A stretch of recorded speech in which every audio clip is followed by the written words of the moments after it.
What happens at the meeting at the town board if we don't get a quorum? Just saying. Why we pay that hard? We need it. They're going to do it anyway. Chapter in the Civil War. Okay, ladies and gentlemen. Ooh, it is working. I'd like to call this meeting of the Town of Rhinebeck Planning Board to order.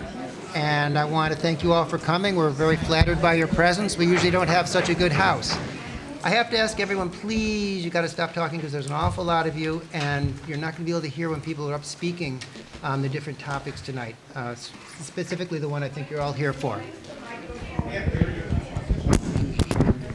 Okay, how's that?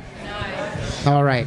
What we're going to do is we have a few little housekeeping things to do. The public hearing on the Baptist home, which I strongly suspect many of you are here for, will be happening in 5 minutes. So you'll have to just bear with us for a few minutes here. We have a few little housekeeping things to do. Okay. First of all, the agenda stands as posted. And I'd like to ask for a motion to accept the planning consultant's meeting notes. Motion. Second? Second. All in favor? Aye. Very good. I hope you've all had the opportunity to read the minutes from our April 3rd and April 17th meetings. Beautiful study. Thank you. Could I hear a motion to approve? Motion. Second? Second. Any amendments or changes? All in favor? Aye. All righty. Now, under correspondence and announcements, I have two announcements. I hope that you've been all made aware of them. On April 15th, Dr. Bob Summers is going to be doing a May 15th. You take your glasses off and you still can't see. Okay, May 15th, Dr. Bob Summers from Ag and Markets will be with us to do a training session for our planning board, our ZBA, our town board, and we're also the village planning board, ZBA, and village trustees are also going to be joining us. He is going to be basically talking about the relationship between ag and market, state law, local zoning laws, what applies, what doesn't apply, to help us to resolve some of the conflicts that have been coming up so that we can, properly deal with agriculture. It's important in the town of Rhinebeck, it's important in Dutchess County, and we want to make sure that we're treating everyone fairly. So that will be on the 15th of May, 5:30 here at Town Hall. On April 23rd at 5:30 here at Town Hall, the Affordable Housing Committee has asked the town board to set up a meeting for the town board and the planning board on the affordable housing law, and I believe the Patterns for Progress report that was done for the town of Rhinebeck relating to affordable housing. That's at 5:30 here also. May at 5:30, Town Hall. Yeah, all these are in May. April is gone. I have to change my calendar. Anyone else have any announcements, anything else they wanted to mention? While we sit here in silence for 3 minutes. Oh, the zoning referral, yes. If you'll turn to the planning board members, the back of your meeting notes. Page 4. Okay. Or page 4 in the agenda. Yeah, and it's page 33 on your meeting notes. This is a variance. A ruling has come up from downstairs that a second garage is necessarily a detached accessory structure, even though in this case the garage is not detached, it's attached. But this is the ruling that has been given. And so this is the gentleman has gone to the ZBA for a variance to permit him to have this as an accessory structure, although it will be attached to his house. Basically, that's what it is. And you can see by the recommendation here from the town of Rhinebeck is that we find that the variance request doesn't present any planning problems, any issues, and that we believe that the town ZBA should use their own judgment in assessing whether to grant this variance. Any questions? Just a clarification on that, Michael. The variance is based upon the ZEO's interpretation that only one private garage can exist on a lot. So the variance request is actually to allow a second private garage. The matter of whether or not that garage is attached or detached is really not the pertinent question. The pertinent question concerns the number of garages. And the CEO has said one garage only. The applicant wants two, and therefore has gone to the ZBA to authorize a second garage. Thank you. I make that motion. Is that an area variance? Is that an area variance, or would that be a use variance? It's an area variance because it is as to the number of garages authorized. It's not, if this were a public garage, as a for instance, it would be a use variance. But it's a second private garage, and it's really for a change in that number from 1 to 2. And it's just for private use? Just for private use. Can I interrupt? Someone with a white Ford van is blocking a driveway down the street and someone's trying to get out? White Ford van. It has a sticker on the back that says something about Christmas Tree Farms. Christmas tree farm, white van. Okay, we know who that is. Come on, that's a no-brainer. Okay, could I hear a motion to approve the second? Any further discussion? All in favor? Aye.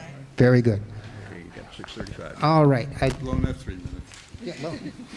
I had to drag that out, didn't I? Okay, we're ready for our first public hearing. Baptist Home of Brooklyn, Inc., 46 Brookmead Drive, special use permit and site plan approval. Conduct of combined public hearing on applications for special use permit and site plan review and approval under Town Code Chapter 125 zoning in the matter of the Greens at Brookmead, the proposed construction of an 18,870 square foot adult day camp facility and Brookmead accessory uses under Town Zoning Law Sections 12520, 12568S, the undertaking of related site improvements, including access ways, parking areas, lighting, landscaping, and utilities, and the upgrading of the existing wastewater treatment facility on a 74.27-acre parcel within the rural countryside RC5 water resource overlay and flood fringe overlay districts and adjacent to a certified agricultural district. All is set forth within documents prepared by the project architect and project engineer and submitted on behalf of the applicant by the former on January 31st and March 13th, 2017, being classified by the Planning Board as an unlisted action under seeker. Now, with relation to this, there are a couple of documents we're still waiting for, just so you're aware that we have not yet received any comment from Dutchess County, and the 30 days isn't up yet, and we're still waiting for comment back from our consulting engineer. Okay. So if you gentlemen will take it away with your presentation, please. Oh, very good. Welcome. Good evening. My name is Patrick Roberts with Optimus Architecture. I'm here representing Brookmead regarding the Adult Day Community Center that we're proposing called the Center at Brookmead. What I have in front of me here, or in front of you, is actually a conceptual rendering, a colored site plan, as well as an aerial. Let me just give you a quick, brief description of what we're proposing for this particular facility.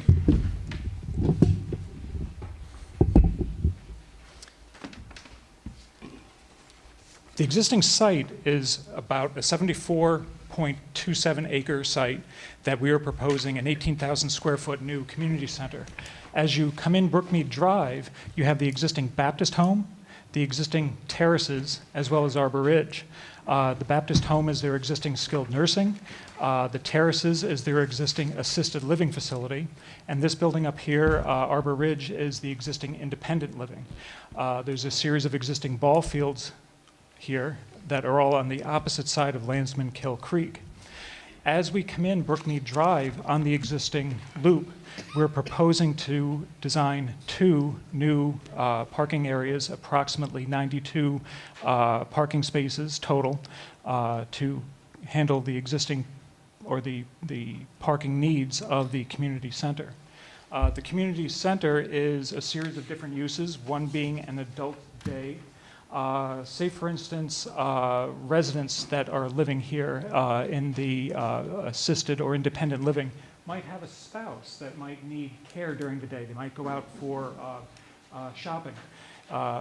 In that endeavor, they'll actually drop the spouse off at the assisted living or at the adult day facility for care during the day. That facility is not just open to residents here at Brookmead, it's also open to residents in this general community. Brookmead is proposing to handle incoming traffic by doing a series of buses, if I may.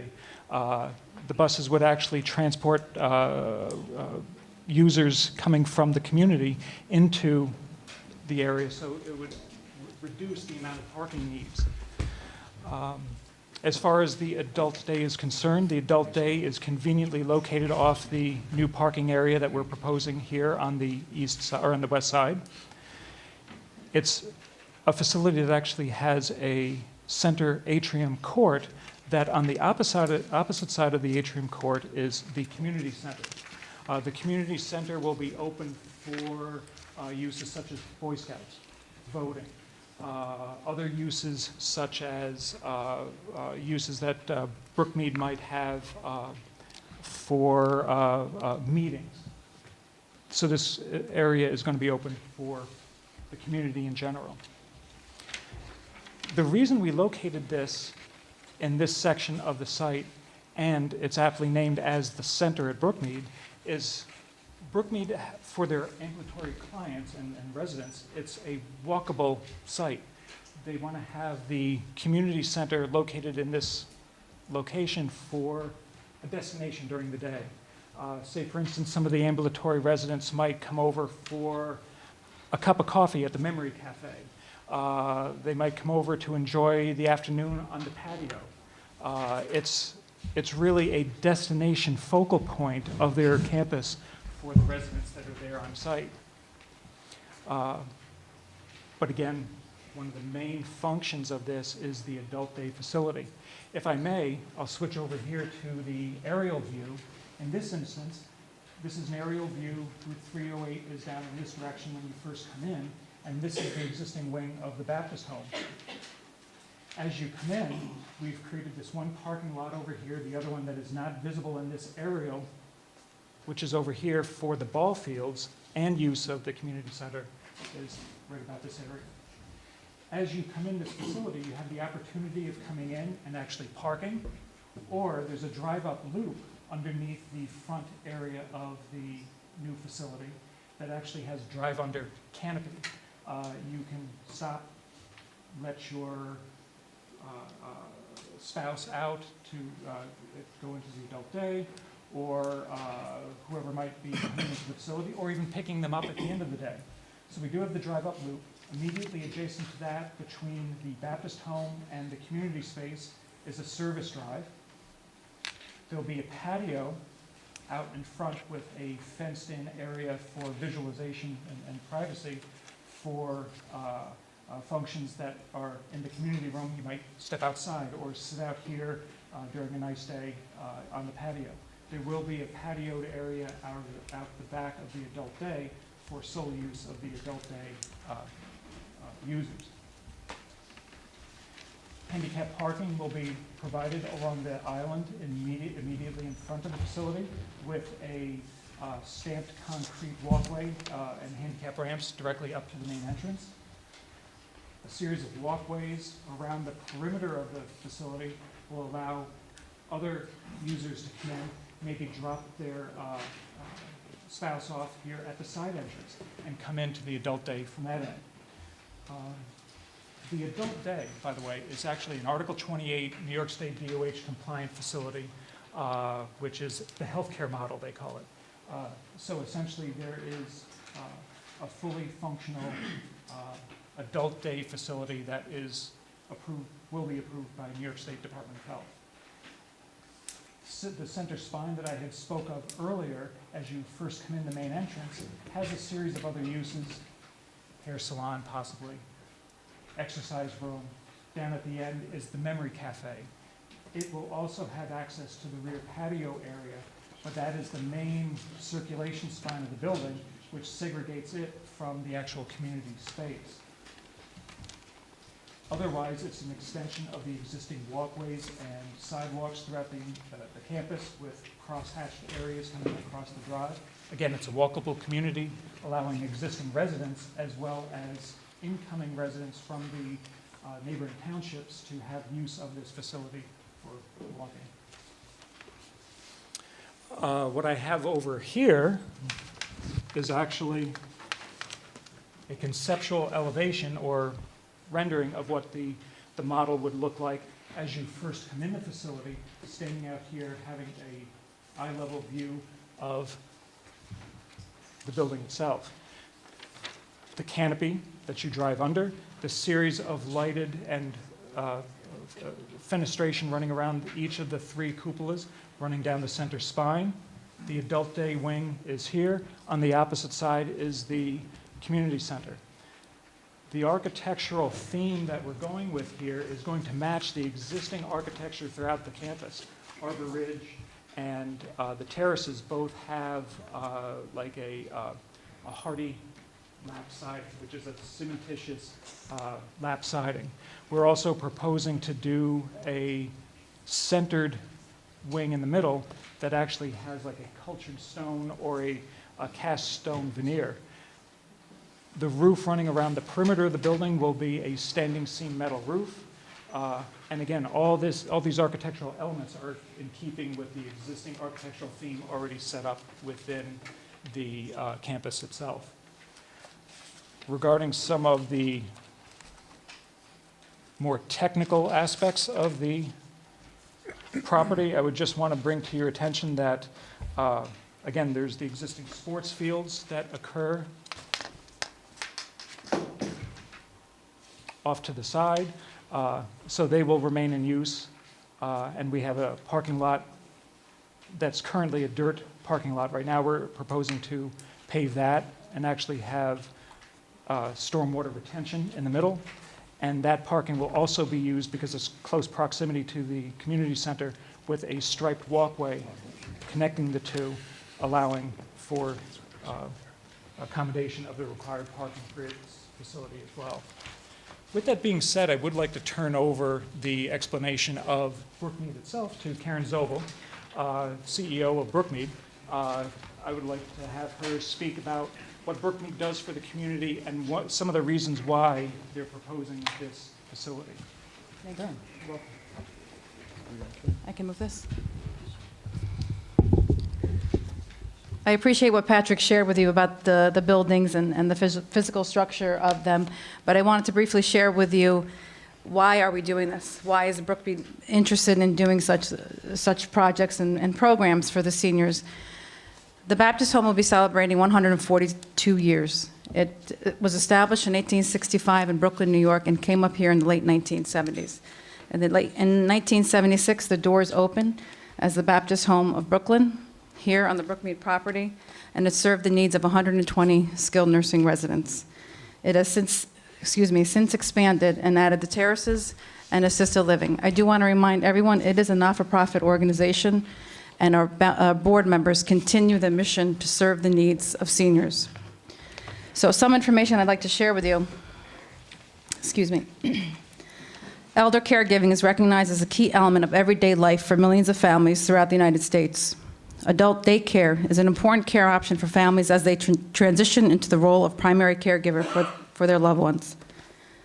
As a point of interest, and many of us know this, but sometimes we forget, more than 5 million Americans are living with Alzheimer's, and by 2050, this number will rise to 16 million. Every 66 seconds, someone is diagnosed with this disease. 35% of caregivers report that their health has gotten worse due to care responsibilities. The number of Americans ages 65 and older is 46 million today and will double to over 98 million by 2060.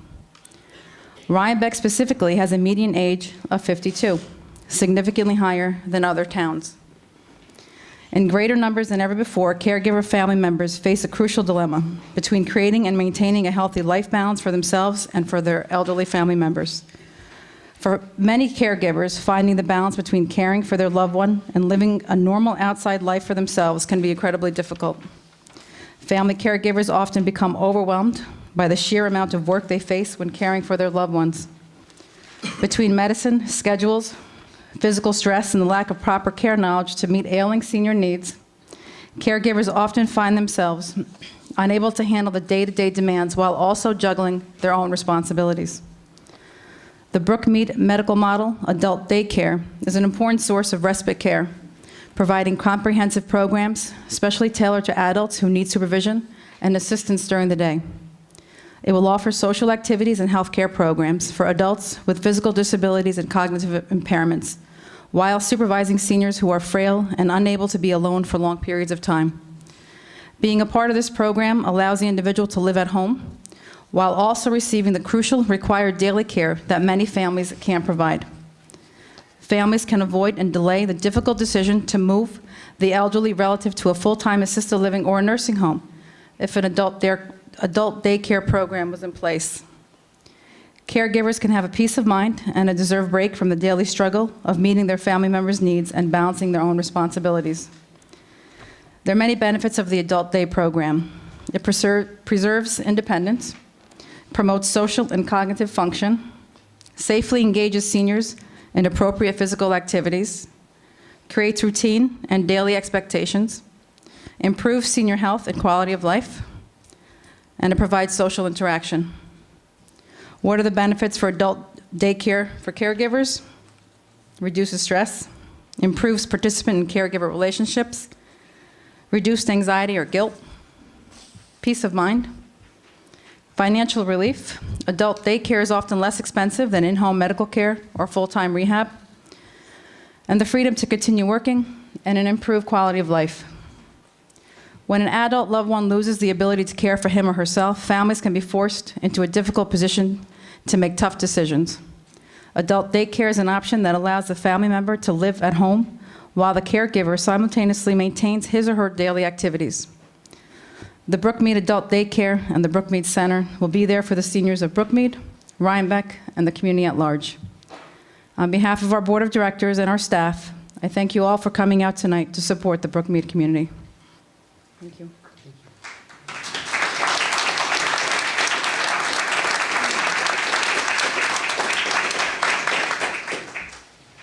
Anything else you'd I anything think else that you'd like is. to add? Oh, yeah, sure. Let me introduce, if I may, briefly, Andy Rimp from Chase & Associates. I'd like to have him talk about the wastewater treatment facility as part of it. Thank you, Patrick. I'm sorry to use my louder voice. I'm Andy Rimp from the Chase & Companies. We're the site designers and engineers for the project. And Patrick went through a lot about the Adult Day Center and the community room project. And at the same time, when we were working with Brookmead, they have a wastewater treatment system that is 30,000 gallons per day permitted system. It works, but it's as old as I am. And so at a certain point, it needs to be replaced. So we decided at this point was the right time to do that. We aren't using more sewer capacity than exists, but the infrastructure is getting aging, so this is the appropriate time to make that repair. So the nicer part of the project out in the front, as far as, you know, having a program for the community, has been described. In the backside, just, I'll give you a brief overview. If there's any technical questions, we can go through those later. Basically, the system is a RBC, rotating biological contactor type of system. It basically is a treatment plant in one small building now, and it eventually distributes wastewater into the ground that infiltrates just like any septic system would. It's essentially a large septic system, and it's distributed in these areas here. What we're doing is we are bringing about 4,000 more gallons per day of sewer from the new facility, adding it to what they typically get, which is like 14 to 17 or 18,000 gallons per day. So it equals about 22,000 or so, far below the 30,000, but we're using the DEC's values for the design of the system. So essentially, it's a replacement system to take the trenches that are in the ground and to redistribute those in these areas and remove some of the ones that were in service. The intention is to build a new plant here, and basically, long story short, flip a switch between using the old system and the new system once the new building comes online, so that the two projects would basically run in parallel. They were both put in the seeker documents because we didn't want to run two separate projects. We basically ran both projects, so any of the site disturbances, any of those type of calculations are all run together with the projects. So that project is basically puts about a 50 by 50 building up in that ledge. Anybody that's familiar With the site, kind of knows there's that wooded tree line that separates the back of the terraces and the assisted living units. And so basically, we've worked hard to try to basically put a utilitarian one-story building to house the equipment into the kind of the hillside, keep it close to the maintenance and all the other activities that currently exist, make it compatible that way, and put the new distribution. This utilities from here would be pumped up into the pump station. We make that switch at the right time, and there's really no stop in service. That's the plan. So in a nutshell, that's the design of the sanitary treatment system. The water system is going to connect right in close by in a loop system with the existing water utility infrastructure that's out there. Patrick talked a little bit about the stormwater. Stormwater is not a really, fancy thing to talk about sometimes, but basically the strategy on stormwater is we're over an acre of disturbance, therefore we need to comply with the regulations for the general permit for stormwater. So we're going to do that by using bioretention and rain garden areas. So there's a bioretention area here. There's another one here. That's just essentially a rain garden next to the building, and then another one out here next to the treatment building. Placing those and then using that in combination with the infiltration basins, the primary infiltration basins down in here. There's another infiltration chamber here. So it's a mix and match of various things that we're trying to break up the stormwater to go in various directions so that we kind of disconnect all the runoff and treat it kind of locally, kind of piece by piece.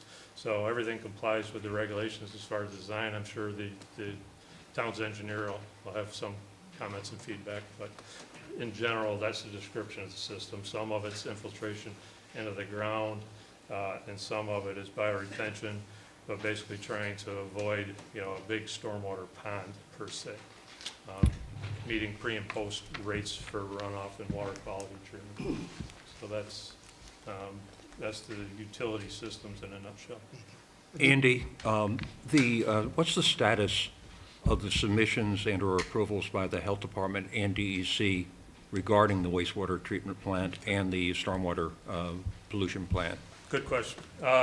Starting off with the wastewater, the plans will go to the Department of Health and the DEC this week. Chances are Department of Health might defer to the DEC for review of it because it's a little bit larger system than the county might typically be used to, but those should go in this week. One thing I didn't mention about the Speedies permit, it's not a new Speedies permit, it's actually a modification to the existing Speedies permit. So it is a thorough review, but it's a different review than a brand new application. Stormwater wise, we have a full stormwater pollution prevention plan that's been prepared. Typically, that is sent in, when we're getting closer to construction because we don't have any deviations from the stormwater manual or the Speedies requirements. So in a nutshell, it's a 5-day notice for them as long as we meet those requirements. Thank you. You're welcome. Anything else you want to present right now? No, I think that should be it. All right. Back over to you. Then we will move along. Thank you. If we could have the site visit report. I think it was Sharon, Eric, and Richard. It was a nice rainy day, so everybody got the opportunity to see the stormwater runoff existing. I think because of the scope of the project, I think most of us were focused on just trying to orient ourselves. It's a large building, but when you look at the loop that exists now at the Brookmead, it kind of makes sense to put it right there. Everything is still focused rather than distributed further on the property. I know there's some concern about setbacks and everything, but everything looks good as far as the setbacks. The parking lot, there's an existing turnoff right where the parking lot basically begins now, so we were able to really orient ourselves and see it, comes close enough to the existing building. So we looked at this spot, and I think everyone was kind of pleased with what we saw. I would agree with that. There is, toward the west, going to be some fill required, and there was also a catch basin of some sort shown in that area. So I'd like to see that explained further about how that's going to work, but. Okay, that's the catch basins and the lawn area. There's a couple of things you might have seen out there. One of the things you may have seen is about somewhere in the middle of the building, there's an old pump station that the lid's bolted shut now, that the pump station doesn't work. There's originally a pump station for the house that's remaining. So what we're doing to do is take that out, replace it. Our pump station, all our back-of-house water and sewer service essentially are going to be in the service corridor between the buildings here with the maintained separations that are required. That might be one of the structures that you saw as far as the proposed design? The proposed design, there was I think there was a sump or a catch basin of some kind proposed in the buffer area. And there was considerable fill being talked about being added to the west side of the building. There's a fair amount of fill in this area, yes, because it's kind of a bowl, so what we're doing is basically using that. We did extensive amount of soil testing, around in that area, and so basically we're gonna use the bowls of carbon infiltration. There's a pre-treatment cell in that, and then a cell that's lower.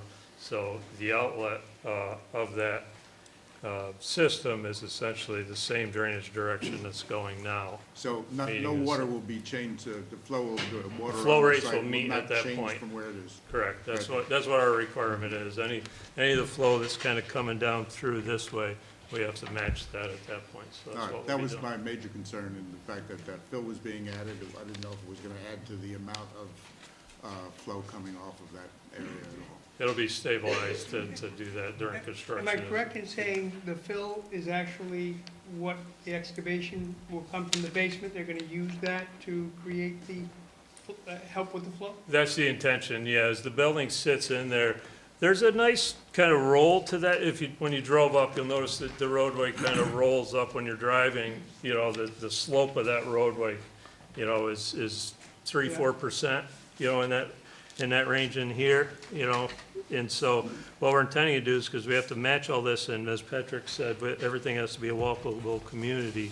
We're trying to follow the contours that are there, but as you're in that area, there is a bit of a bowl, there's kind of a knob and then a bowl, and so we have to kind of unify that. So the intention is, just as you said, sir, is we take the soil from the excavation and we move that, but the building elevation is set to be addressed to the road so that everything sets in there nicely and it's still walkable.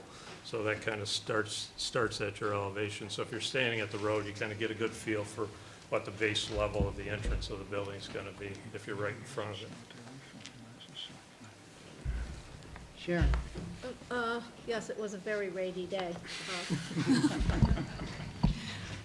Umbrellas didn't help too much because it came off the umbrella and went down your neck. But I have one clarification, actually. The old driveway that's coming in off the entrance road that goes to the historic house, that roadway is going to be where the parking lot is now going to be, right? Correct.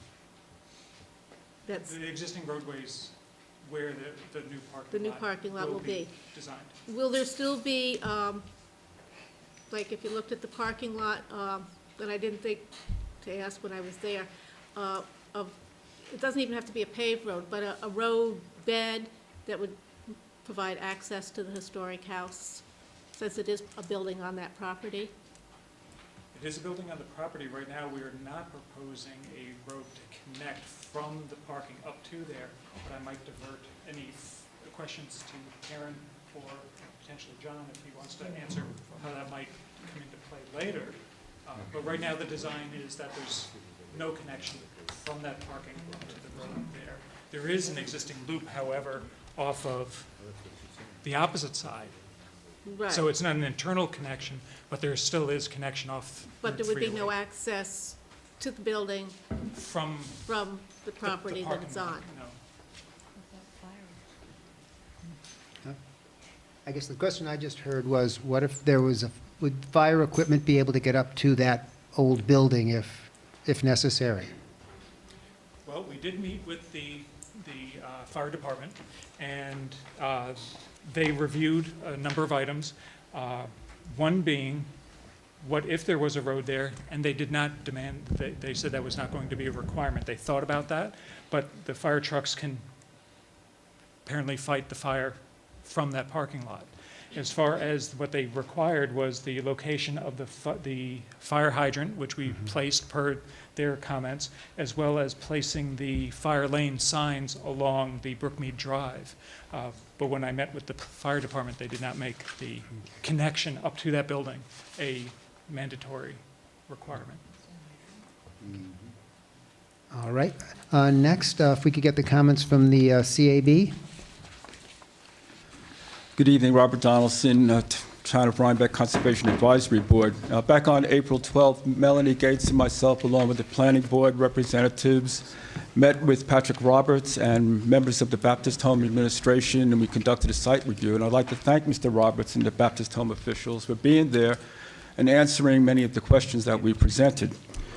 Now, as stated in the environmental assessment form from the New York State Department of Environmental Conservation, it reported that the site is located within 4.3 miles of a documented winter hibernaculum for the northern long-eared bats, a threatened species in New York State. The EAF also states that a number of trees will be removed for the proposed building, the parking areas, and the wastewater treatment plant, and to be replaced with other non-invasive trees. The CAB recommends that the replacement trees be compatible to support the habitation of these bats, these threatened species. The EAF also states that the project site is located within a known archaeological sensitive area, and that the project information has been shared with the New York Office of Parks, Historic Preservation, and Recreation, requesting a review of the proposed project.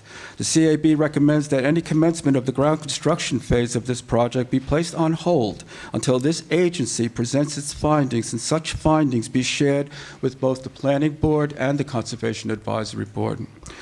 Now, regarding the two proposed parking areas, the CAB recommends that the Baptist Home adhere to town zoning codes regarding landscaping and lighting in the parking areas and pedestrian walkways by following through on the proposed bioretention planting areas that would provide a natural border between the proposed parking area and buildings and that of the former estate and adjoining properties. Regarding the lighting in the parking areas and along the pedestrian walkway, the CAB recommends that such should complement the landscaping and architectural features of the site and should adhere to the guidelines found in the town codes regarding glare, atmospheric light pollution, avoiding negative impacts on nearby residential properties, and enhance the town's nighttime ambiance and the rural and historic character of this area. It was also mentioned that a stormwater runoff catch basin would be placed on the western section of the project within a 100-foot agricultural buffer area. The CAB asks that no other construction activities will take place within this zone during and after the construction phase of this project. Now, some concern has been expressed that the project might involve removal of buildings found on the property that were once part of the former Maplehurst estate, William Thompson House, and contributing structures on the old estate property. This mansion and contributing structures were there long before any of us ever arrived or relocated in this town. And I'm sure that I speak for many when I ask that these structures still be there when some of us depart or move elsewhere from the town of Rhinebeck. Mr. Roberts informed me that the Baptist Home does not have any plans at making any changes or demolishing any of the contributing structures, including the mansion. Still, the CAB recommends that the Baptist Home officials, as caretakers of these historic structures, do the following.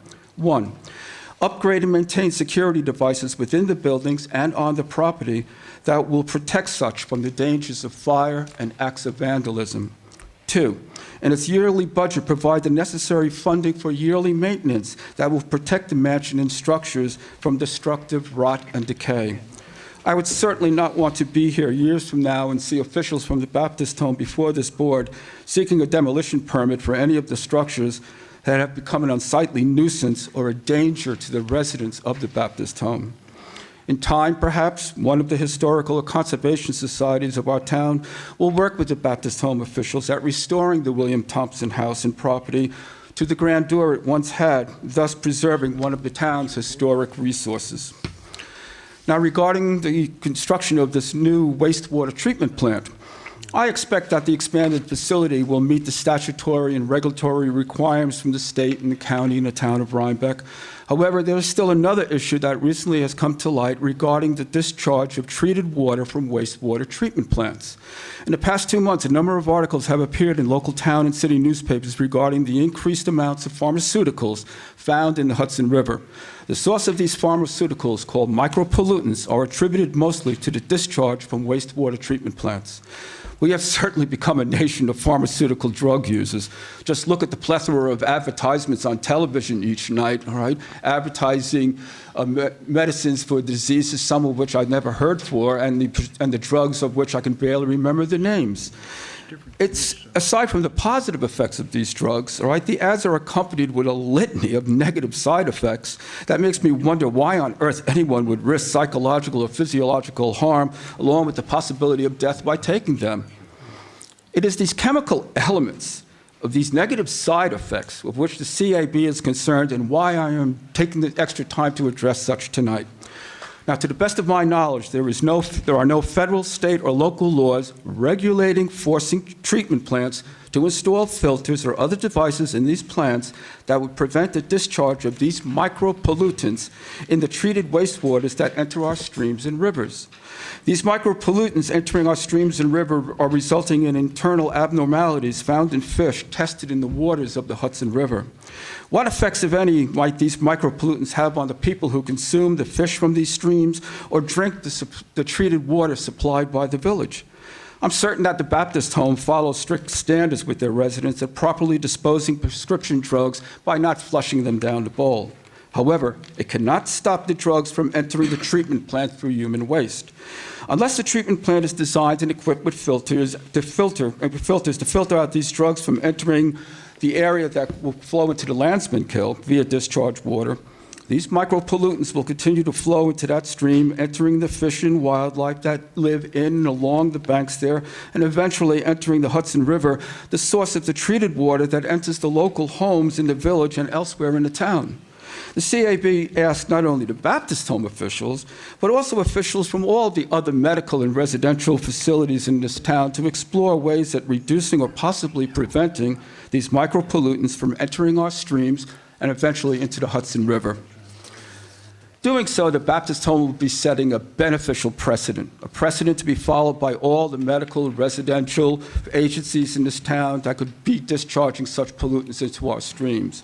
Protecting the wildlife that live in and along the banks of our streams would certainly extend to the people who live in this town. Thank you. Robert, I have in my hand a report from the Conservation Advisory Board dated April 24th, 2017.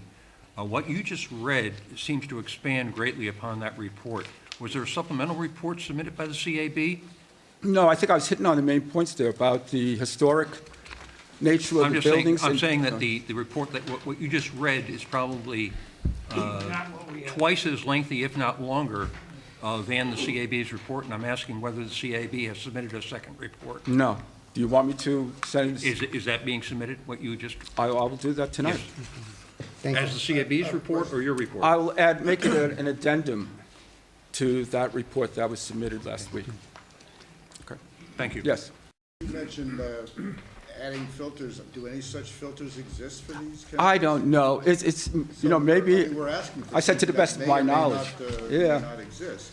I don't know, but I mean, I'm not an engineer, but I'm sure there are engineers out there who have explored the possibility of doing something to prevent these micropollutants from entering, you know, into our streams or areas, you know, through the discharged water. Well, do we know that going through a treatment plant such as this that is not directly discharged into open streams, do we know that that is causing this pollution? What they were saying in the reports that I quoted in the outline there, that they are coming from wastewater treatment plants, right? Because there are no federal or state. Some of them go directly into tributaries, and some of them go into the soil, like this one does. is there any evidence that the ones that go into the soil cause any of this pollution? I didn't come across anything like that. Yeah. Thank you. Okay. Nancy Kelly, Town Historian. Good evening. We certainly are happy to have the Baptist Home in Rhinebeck and their facility and this new plan, and we appreciate all that they do. But I want to echo what the CAC said about the original building on the site.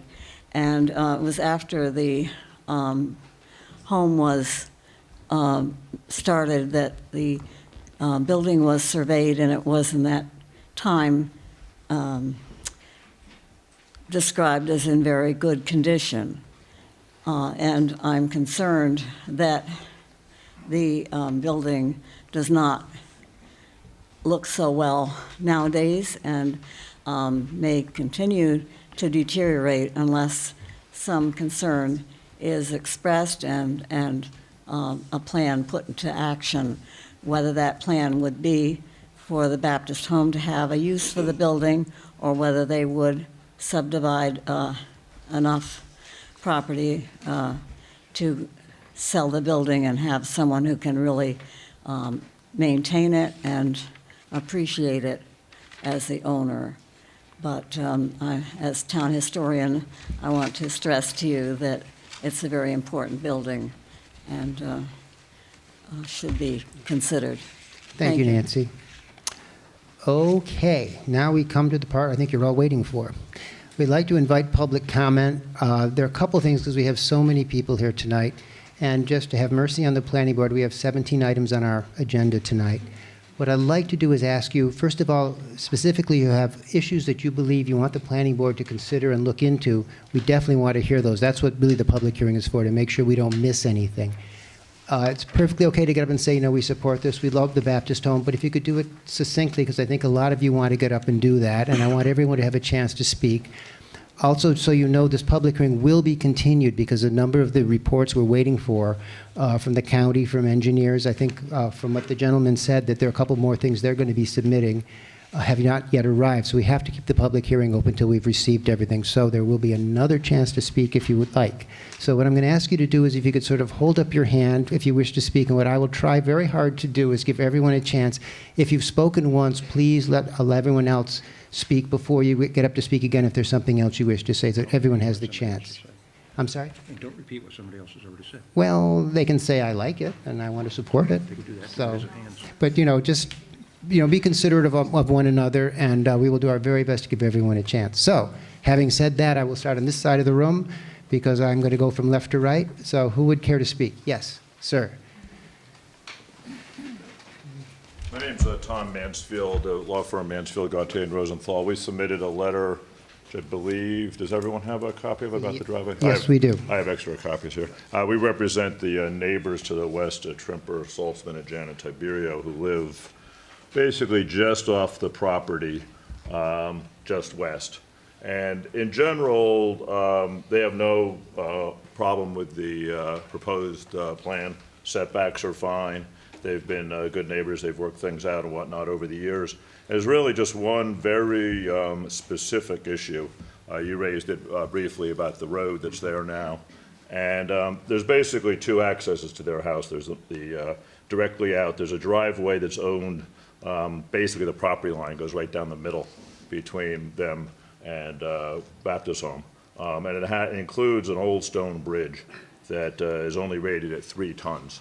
And basically cannot be used for emergency vehicles nor for oil delivery.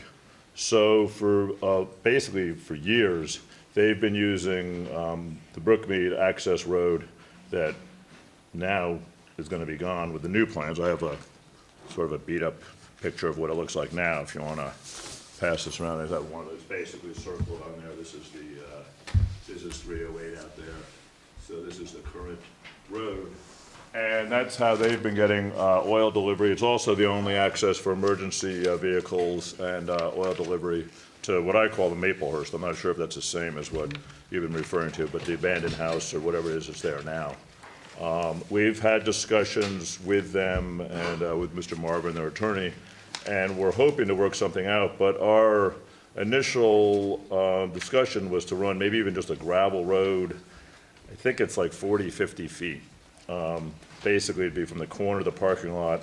Right now, there's a garage east of the old home. And once you get there, there's blacktop that goes around the home and then connects into their home here. So it'd be a relatively straightforward, what we think, simple solution. Legally, they don't have a formal easement.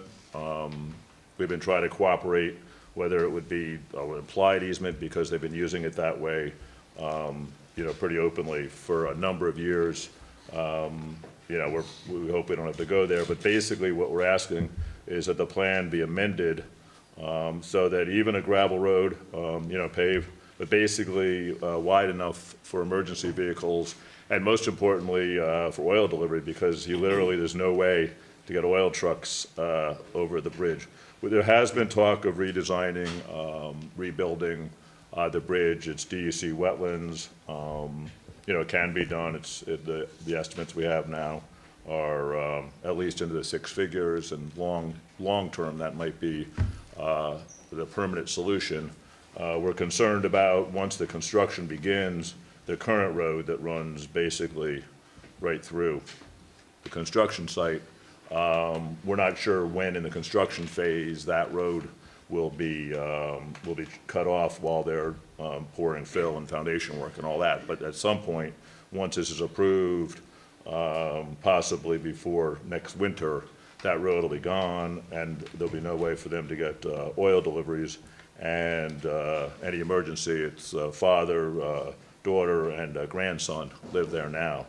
And for a relatively straightforward solution, we'd hate to have some serious issue happen there. And also the house, even though no one's living in the Maplehurst house now, if potentially anyone, they eventually do something with that property, or if there's an emergency, maybe they can fight a fire from the parking lot. That sounds awfully far to me. So what we'd ask is that the site plan be amended to require some kind of basic access in that area. Doesn't have to be all the way over to their property. Could be. We haven't exactly measured it out, but the guesstimate we got from the plans is about 40, 50 feet. Paved would be great. Gravel would probably suffice. And as I say, we've been talking to them, and we're hoping to possibly work something out and not have to keep, but we want to bring it to your attention. And if we can't work something out, that's basically what we're asking. What we're going to do is refer that issue to our attorney, our consulting attorney, because there are a number of legal issues involved in exactly what's the planning board's authority in this case, what might potentially be Brookmead's responsibility in this case. We don't know. We want to make sure that we're legally clear on exactly what ought to happen here and what steps we could take or should not take. Right. Yes, Edna. Question for clarification. The stone bridge, where is it precisely on which property? It's joint. There's a driveway, I guess it's the property line. The property line is the road. And it literally goes down, the property line is the middle of the road. So theoretically, my clients own one half, Brookmead owns the other half, and it goes over this, right here, the river, which is a DEC protected wetland. That's part of the problem. If and when it's ever replaced, it'll need DEC permitting and all that. Rated for 3 tons, cars, vans, that kind of thing. Definitely not any kind of fire truck, definitely not oil delivery. Maybe an ambulance, but no large emergency vehicles, nothing like that. So currently, the access is through on Brookmead Drive, I believe it's called, and then that map I showed, the existing road, basically, and it's not really even on here, because it's the existing road, it's going to have like a dead end, according to the plans I've seen, and it basically, right now, it goes like that, just through I think the corner of the building and the parking lot. Now, what we're proposing is that this entrance to the parking lot, just a tiny little extension be run up maybe between the house and the garage there. Would it not be critical for the owner of the property to put a plan together, a joint plan with Brookmead, because that is the sole access legally at this time. If that were to go on the auction block next year, I mean, there's not a bank around that would touch it without legal access. So wouldn't it be a matter of a legal mandate to have emergency access to both those buildings, really? Legally it's not required for 1 and 2 family. The state code is above that, you need 20 feet wide and all that, but it's for multifamily or apartments or anything. 1 to 2 family, I don't need access for an emergency vehicle? I don't believe by code so. Okay. I'm not sure, I think, I don't know if it's called driving on a lawn or how, but, So regardless of whether it's from right. Brookmead property or the bridge, we don't legally need it because it's not a multifamily. I believe not. I mean, there are discussions to re-engineer it and all that, but It it's just seems like a probably, smart move, that's all. yeah. And they've had the home in the family for a long time. Sure. And the plan is basically the next generation and to keep it. There's they have a tree, a Christmas tree It's a thing in the very nice back. entrance. And their plan is to keep it as is and keep it in the family for the foreseeable future generations.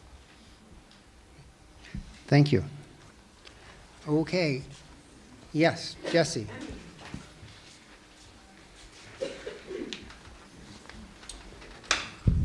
Good evening, Board. My name is Jesse Hewitt, representing the Rhinebeck Area of Commerce. I have a letter, but I'm just going to paraphrase. Basically, we support the project. Adult daycare meets a community need.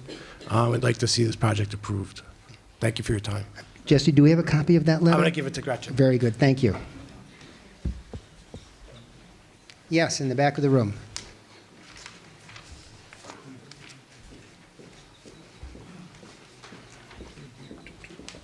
Good evening, Laurel Kemp, representing the Rhinebeck Soccer League. And once again, I have a letter which I can provide to you, which I will also paraphrase briefly.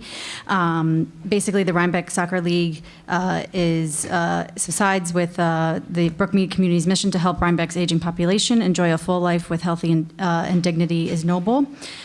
Truly, this mission is not just Brookmead's, but also our whole community's obligation. And our 300 families stand ready to help our seniors seeking a space to commune, just as Brookmead has provided our youth a place to commune in a field of play. We welcome you. Thank you. Any other, do you want me to? I'll give right to Gretchen right there. And just so you all know, we have currently before this evening 32 letters of support, and I believe 4 or 5 letters just raising some questions. They don't oppose the project, they just had some questions, some issues. Just so you know, and we are keeping them. We are circulating to all town planning board members, and we do read them. So we are aware of what's being sent in to us. Having said that, someone else want to? Okay, yes.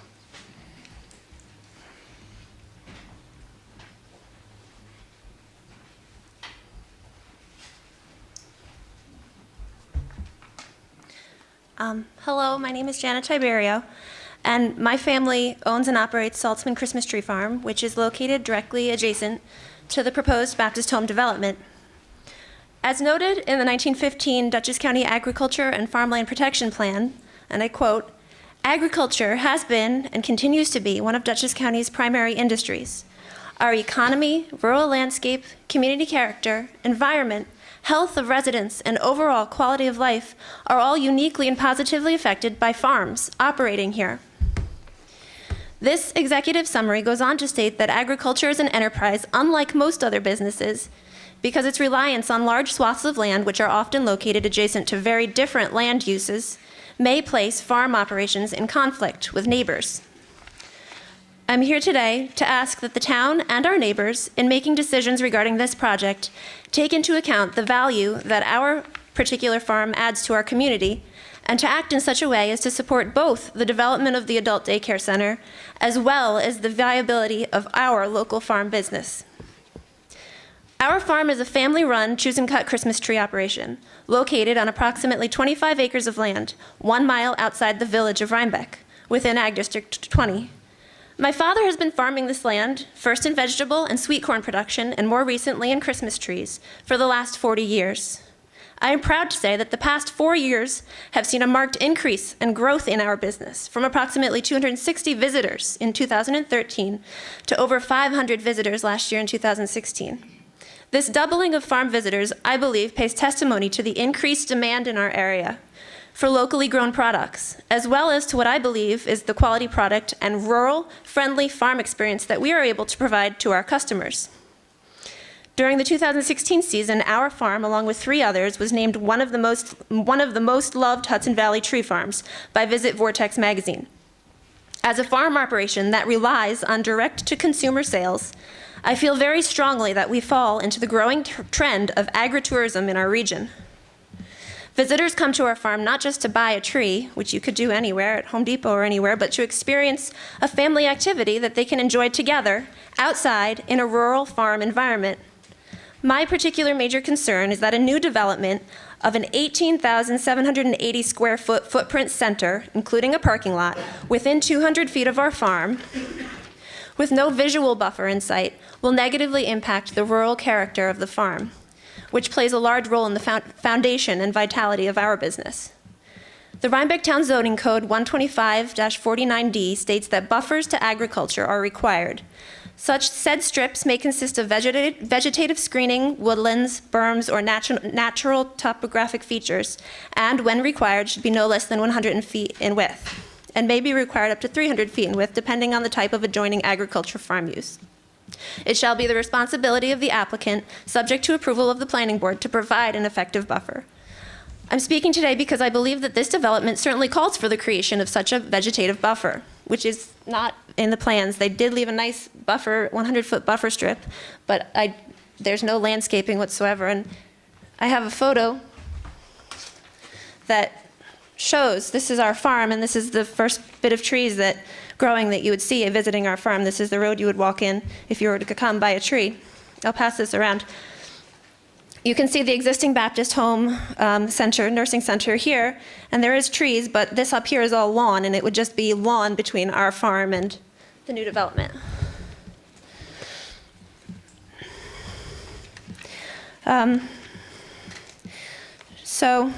Okay. A vegetative or landscaping buffer would protect not just the rural character of our farm, but also protect the residents and visitors of the Baptist Home Daycare Center from any nuisance or health and safety threats posed by the working nature of our farm, such as heavy equipment, which we have out throughout the year, mechanized pruning equipment. We also have seasonal spray programs, which is something that shouldn't be breathed, and also animal odors. It would be in both parties' best interests. Agriculture has historically played a central role in our region's community, and I am proud to continue on the tradition of farming in Rhinebeck and within my family. In making your decisions about the Baptist Home project today, I respectfully ask that you support as well to protect the continued viability of our farm operation. I would like to end by noting some of the benefits of local Christmas tree farms. They provide local products, a foundation for tourism in our area. They take in carbon and provide soil conservation. They provide open lands for habitat of wildlife and migration, and also add to the community character, which I believe is really special here in Rhinebeck. Thank you for listening. Thank you.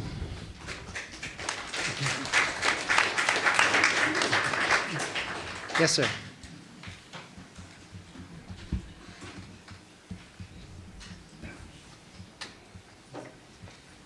Hi, my name is Steve Rathjen.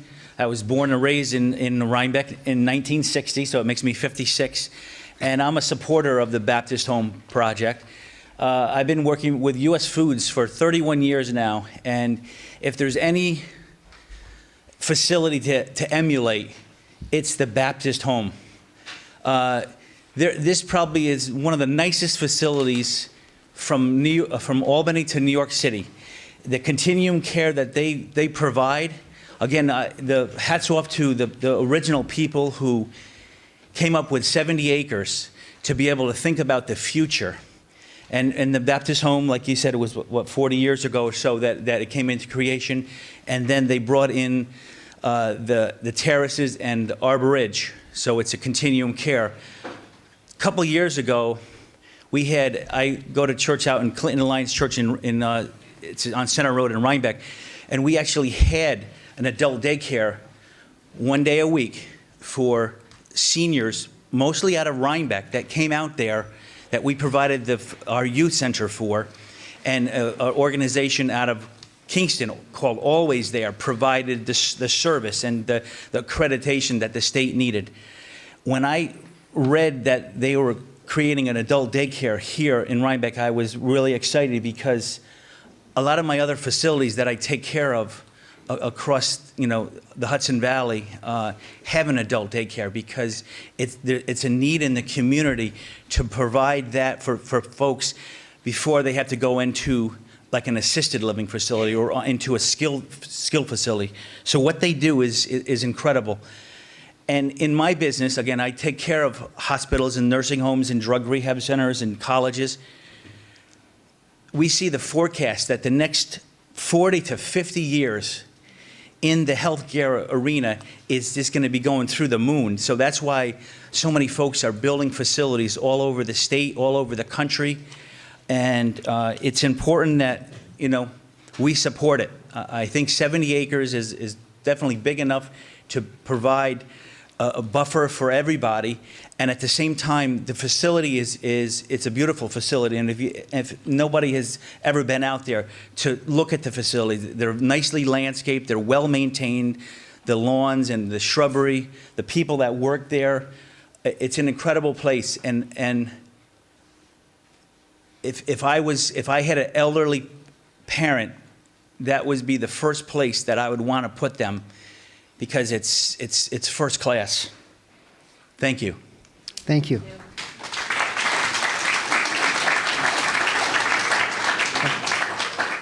Yes, Trumper.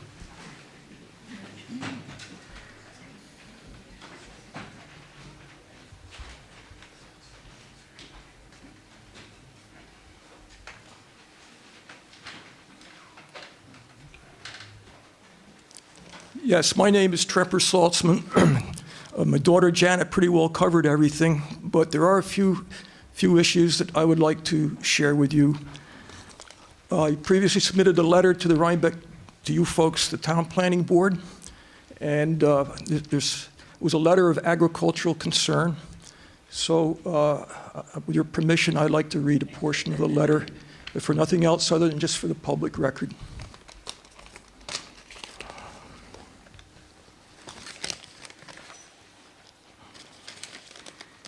My letter goes, Dear Sir and Madam, please know this letter contains 3 agricultural concerns related to the proposed siting and building of the Greens, a Baptist at Brookmead adult daycare camp. The 3 concerns emanate from the close proximity of the proposed Baptist home's non-agricultural enterprise to be known as the Greens, and the Saltzman agriculture enterprise known as the Saltzman Christmas Tree Farm. The properties of both are adjacent to each other and share a Baptist West, Saltzman East property boundary line. Concern number 1 regards the air drift of agricultural spray materials used by the tree farm to control diseases. The concern is this spray material may possibly have an impact on the proposed Greens adult daycare camp, and also the property, the campus, and people. Concern number 2 involves the appearance and effect of the newly created proposed view shed extending east of the Saltzman boundary property line. This view shed includes the proposed Baptist Home Adult Daycare Camp building, to be known as the Greens. The concern is that the inclusion of this non-agricultural building in the view shed will result in a loss of agricultural aesthetics. As such, it may leave an unappealing non-agricultural impression on our Christmas Tree Farm's customers. This view shed could thus easily prove detrimental to the success of our Christmas Tree Farm's business. Concern number 3, and this is the last one. This concern is the detrimental effect outdoor parking lot lights and building security lights have on farm animals. So anyway, thank you for addressing these concerns and in your decision making. Thank you. Thank you. Yes. Good evening. I'm John Marvin. I'm a lawyer in Rhinebeck, and I represent the Baptist Home at Brookmead. And just a few comments I'd like to backtrack to when Tom Mansfield was talking about the current access for the fuel delivery trucks, and if hopefully never needed, if there's any other emergency vehicles have to get in. We're we're going to continue that dialogue, and we're going to try to work with Tom on that. And I'll also communicate with whoever you guys are, I don't know, is it John Lyons? With John on that too. But I will say that, this wasn't always used by them. This only really started, my understanding is when the bridge sort of got downgraded because of maintenance issues, that the use started. So this has always been permissive use, and I think as a basic rule, the planning board can't foist on us, we can't give up property rights to somebody else. But that said, we do intend on working with them. And also, this may be an opportunity, we don't know what route we're going to go yet, to maybe upgrade that bridge or do that bridge. No, it's not going to be cheap, but it may be the time. I mean, this is a commercial enterprise next door too, even though it is agricultural, still commercial. So whatever that resolution is going to be, and I'm very confident there will be one, it is a two-way street, so it's not something that I think my client should be paying for as a condition. But it is certainly something that we're going to work with Tom and the neighbors. On some of the other comments that were mentioned, I'll leave the aesthetics there is a buffer area here of 100 feet, but I'll leave the aesthetics to the experts like the Optimus Architecture and the planning board to figure that out. With respect to the issue of spraying or whatever, I would think that would be a concern of the neighboring landowner to take care of that, not us. This facility's been here since the 1970s, so in terms of it really changing the dynamic, I think with the planning input that you all have, that the dynamic will pretty much at least stay the same or have no impact at all, but I'll leave that to the experts. But I'll continue to work with Tom Mansfield and with John Lyons on that other issue. Thank you. Yes, Edna. Just for clarification, the efforts to resolve the road issue, would that potentially also provide road access to the historic mansion? There is road access to, the property line splits down the middle. So there is, let me see if we're here. So this road does come off, there's a shared drive really. The Saltzman driveway is also co-owned by the Baptist Home at Brookmead. And it curves up and goes to the house there. So there is access to that house. It doesn't have to be through here, all right? The bridge is an issue, but right now they both own that. It goes back, and I forget how far back. Bob Monahan with Integrity, who's also on the board at Baptist, has done all the title work on that. I don't know how far back it goes, but that's a joint driveway. So there is an access to the house from the road. So it doesn't have to be through here, because the Baptist Home also has rights to use that same driveway. They don't use it right now, but they do have the right to. Quick question about, you said that you don't see the dynamic has changed based on the agricultural sprays in that regard. But the new proposed building is closer to that border than the existing buildings are. Why would that not have any? I don't think it is closer. First, yeah, and I also think that the agriculture, the farm business is more back here, from what I understand. So this is maybe closer to the house. But I think that those distances, if you look at this is... The existing Baptist home is about 128 feet from that property line, and our new building is 149 feet, 49 feet. So we are farther away, and we're also farther east of the tree. I guess we're good? Mm-hmm. Thank you. Not seeing a lot of, I see a hand.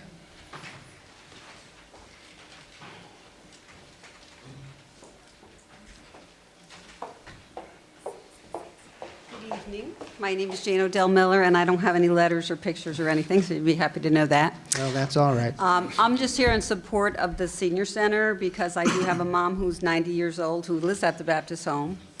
And it was a big deal when I was looking for adult daycare. It's very difficult to not have to be able to work because you don't have a safe place for your elder parent to be. And everybody in this room someday will face that, and it is a very difficult situation to be in. So I really would hope that you will consider all this that they're doing and would bring it to Rhinebeck. It's a great asset. The Baptist home is a wonderful asset, and we're very lucky to have our I live in Hyde Park, to be able to have my mom that close, 20 minutes away, it's wonderful. And for the folks in Rhinebeck, it's even worth more. So thank you for your consideration. Thank you. I think maybe she's speaking for most of you. Just by a show of hands, how many people are here in support of this project? I kind of thought that. If it would be permissible for me to ask if anyone has anything new they'd like to add, anything that we haven't heard already, just because otherwise we will be here till breakfast tomorrow with everyone if everyone wants to speak. And at the same time, if someone does have something else they'd like to brief, yes.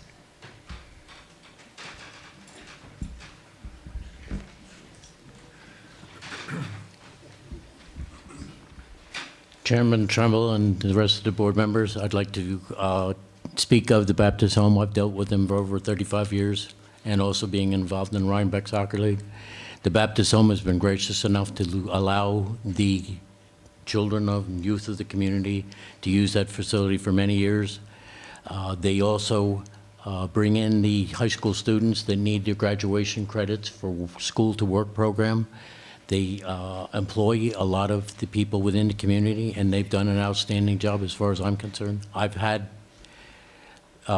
parents that have been trying to get into that home, and also in-laws that have tried to get home in because of their ability and so much of a need.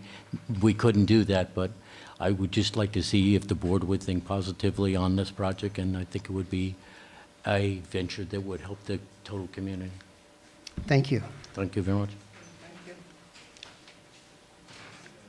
Okay, what I'd like to do now is ask if any members of the board have questions for the representatives from the Baptist Home after tonight's. Yes, Eric. I have a question about the additional traffic from this facility. First of all, how many residents and how many employees visit the Baptist Home on a daily basis now? Do we have an exact count of Ballpark. persons? How many employees total? 24/7, 7 days a week. It's approximately 200 employees. So that's 400 trips a day from employees. And then how many, and then going in and out, I mean, so they come and they go and, Right. okay. And so how many would this then be adding to? Because now we're having more, there going to be more employees from this facility, or is this going to use existing employees? There will be some shared employees, but there will be new employees, dining, housekeeping, maintenance, activities. Approximately how many of those? It'll be a slow build, I want to say up to 20. Okay. That's again, rough estimate. And then the total occupancy of the facility when it's up and running fully, how many people are coming on a daily basis into the The facility? maximum that could come to the adult day licensed by the State Department would be 50. 50? Okay. Right. So that's another, like, drop them off, or trip in, a trip out, a trip in and trip out, Well, so we we're wanna be adding able to- another, We want to be able to provide transportation, so in many situations, we pick up the individual from home and drop them off, or the adult caregiver would drop them off, and then they go to work or do, whatever they had to do for the day. And then, Okay. so it's probably like 9 o'clock busy time, 8:30 to 9, and then in the evening when they come to pick up. Does okay, that so, 50 include the people who are walking over from the independent living? It would be a maximum of 50 that can participate so in it'd the be program. walking, bus. So and- some of the and people won't drop be off. driving in, Oh, correct, or being dropped off. correct, they'll be from the campus. I think you So- mentioned earlier that your first choice of refusal will be for the residents who currently live there to sign up for the program? Right, correct. So my question is has there been a traffic study based on the expansion of the facility to deal with the amount of traffic coming in and off of Route 308 to facilitate this new? Not an official traffic study as yet. We've done the parking analysis, but not a traffic study. All right. And just for the record, the reason I'm concerned is I live right across the street from there, and the traffic on 308 is already very difficult. And so I imagine this would make it even more difficult. But let me also say that I am totally for this project, not officially as a board member, but as a community member. And so I'm not, saying anything to try to prevent it from happening, but I would like to see it addressed, that traffic that you looked at. I think they're looking at traffic, the speed limit to be reduced from 45 to 35 right now. I think that's a discussion on the table. Don't do that. It's already hard enough to get through that section without getting a ticket.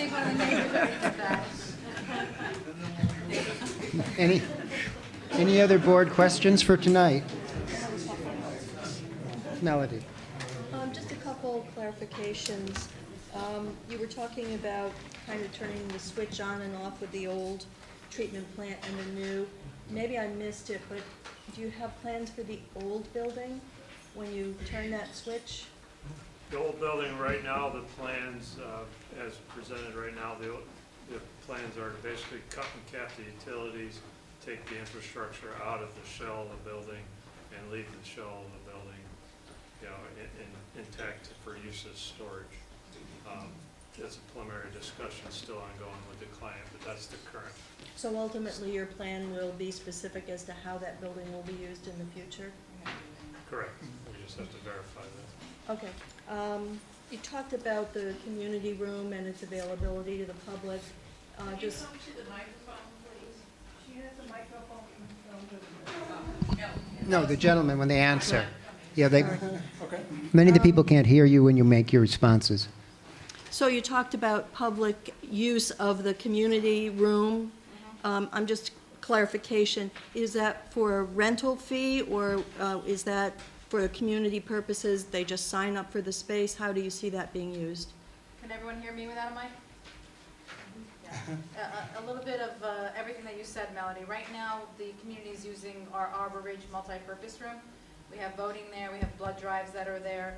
We hold meetings for folks, chamber events, Rotary, those types of things that we're currently using our independent living space. So we're looking to move all of that into the community center. But you also see it being rented out for other community uses, or, I mean? Yeah, for the need, whatever the community needs. If there's a gathering, we want to work with we work with Rhinebeck at Home. If there's an event or something that they would like, we can host them there. But those types of events. Yeah, I'm just trying to distinguish between which ones you would charge a fee for and which ones would be free to the community. Right now, how it's been working is if folks want food, They pay for the food, but not the space use of the building? it seems to be included right now, and we're providing the food. The voting, we're not charging for voting. I mean, we're just allowing the space to be used. So that's going to continue to be in the mission of how we operate this new building. Okay, and just to comment, I really would like you to also expand your conversation between the attorneys to maybe talk about this visual barrier that the agricultural community is looking at, because I think that's probably an important aspect of resolving the compatibility of two really important uses in the community. I think we both value what you're doing and we value what the Saltzman family's been doing. So if we can get a little closer on that visual barrier that they're looking for, I would be supportive of that. Anyone else with a question this evening? All right, as I said, we will be continuing this public hearing because we're still waiting for some referral comments back from Dutchess County, from our engineer, things of that sort. So you're going to get another chance to sit here together, and it'll be on, I believe, June 5th. And what time do we have open? 6:35? Actually, Michael, I'd suggest you not do it at 6:35, because right after 6:35, you're going to have a succession of about 6 or 7 short hearings. So this one probably should be at the end of that particular list. And I think that moves you to 7:10 or 7:15 or something of that sort.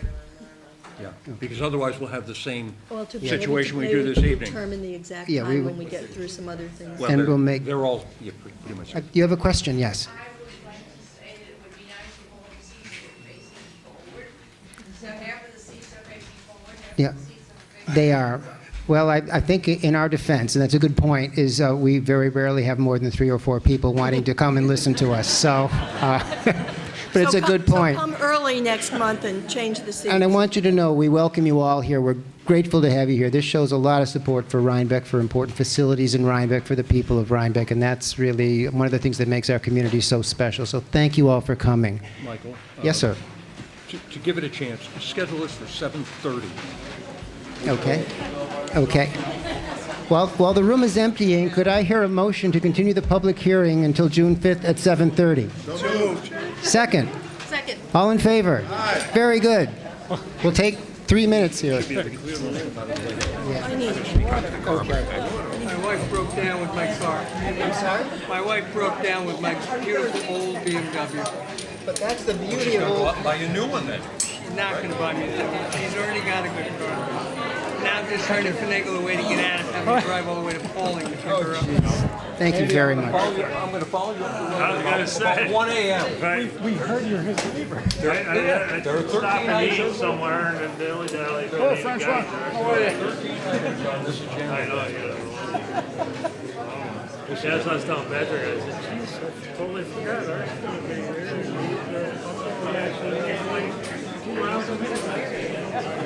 I happen to live 2 blocks away, but I don't want to rub that in.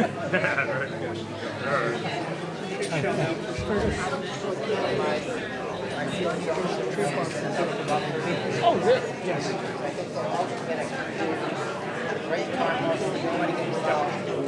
Oh, sure. Oh, sure. Oh, sure. Hi, it's me. I'm just wondering where you are. Oh, sure. Going to get a ride to Frank's house. Nice to see you. Okay. And we wouldn't have to resubmit that for the next meeting. There would be a condition of approval or just something. I don't know if he's one of the I think somebody told me that. Seems to me, you mentioned it. Oh, yeah. Oh, yes. Good. Take care, Steve. And what? Oh, yeah. Hey, how you been? Oh, sure. Good. When do you think we'll start seeing comments from like the engine? Oh, good. Hey, look, we'll just nod our heads like this. Hey, we're looking for somebody to rip apart. They're like scrambling. I don't know, we'll figure Wonderful. something. But no, we've already talked about what to do with the buffer. So there's a discussion. Thank you. So, it's something that's an extra but that's what it's called, subdivision Good fire job. law. I just talked to Ron about it today, and it's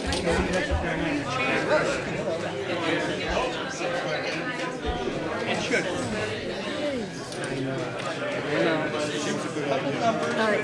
Okay. Okay, ladies and gentlemen, if you could all take your seats, and we'll continue with this evening's activities.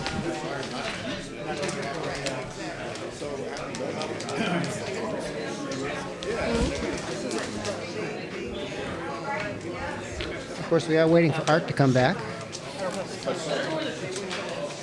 Who said he's coming back?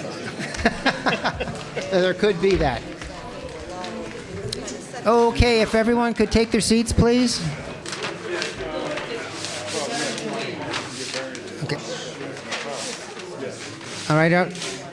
All right, everyone, we're going to continue now. We have, I think, another 16 items to cover, so if you'll bear with us. Yeah. Oh, they don't have to stay for the whole 16, so they're happy. We could make them. No, I don't think we can lock the door. I think there's laws about that. Okay, our next public hearing is Michael and Marybeth Feinberg, 8 Charles Lane, subdivision plat approval.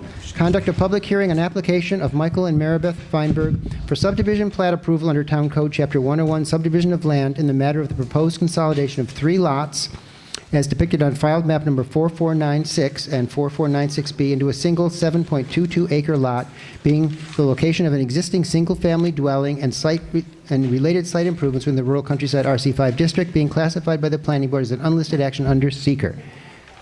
Take it away, Marie. Good evening. Michael pretty much covered the gist of this application. It is to consolidate 3 existing single-family residential lots of a previously approved subdivision and an amendment to that subdivision because of a shed that was bordering a line, or straddling a line.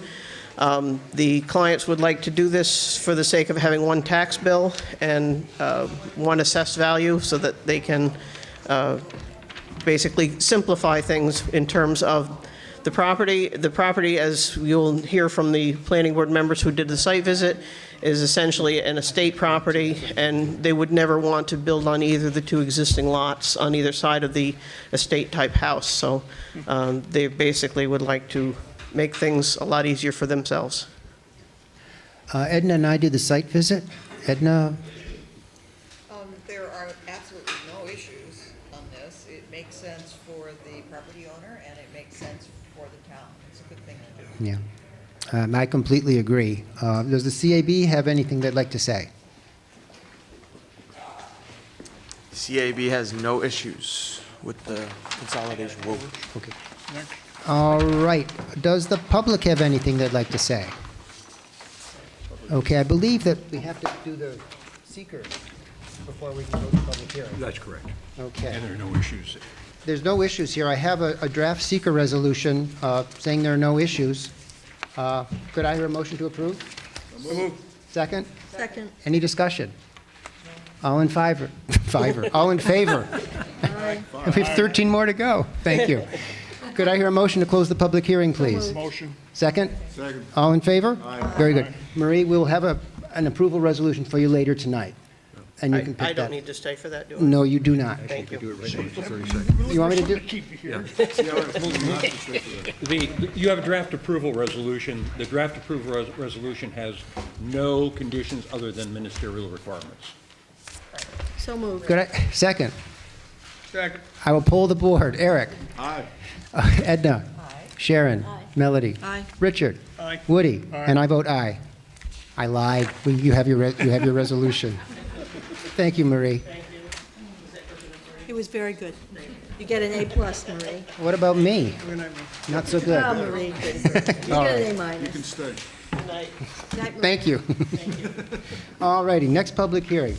Nora Kindley and Carmine DeGennaro, 5 Morton Road, special use permit and site plan approval, conduct of a combined public hearing on applications for special use permit and site plan review and approval under Town Code Chapter 125 zoning in the matter of the proposed addition to a single-family dwelling on a .369 acre parcel within the Rhinecliff Hamlet overlay and the Rhinebeck Hamlet District, the Hudson River National Historic Landmarks District, the town's LWRA, and adjoining scenic roadway and certified agricultural district. Oh, you got everything here. All is set forth on documents submitted on behalf of the applicant by the project architect on February 24, 2017, being classified by the Town Board action as Type 2 action under seeker. Take it away. Okay, my name's David Freeman. I'm here to present the project. I think we're in a competition now to see how fast we can be, actually. Well, we'd like to see that. So, as the 2 board members were out there at the site, and I gave you a picture last time, right now on the side of the house, there is a porch and a deck, an enclosed porch. The proposal is to take that footprint from those 2, remove them, and construct a small addition to the same side of the house in the same footprint to contain a mudroom, laundry room, and bathroom, and then to extend into the side yard with a small entry deck and a set of steps. The architecture is the exact same. Horizontal siding to match the existing with the same paint color, 2/2 windows to match the existing, shingle roof to match the existing, porch detailing to match the existing.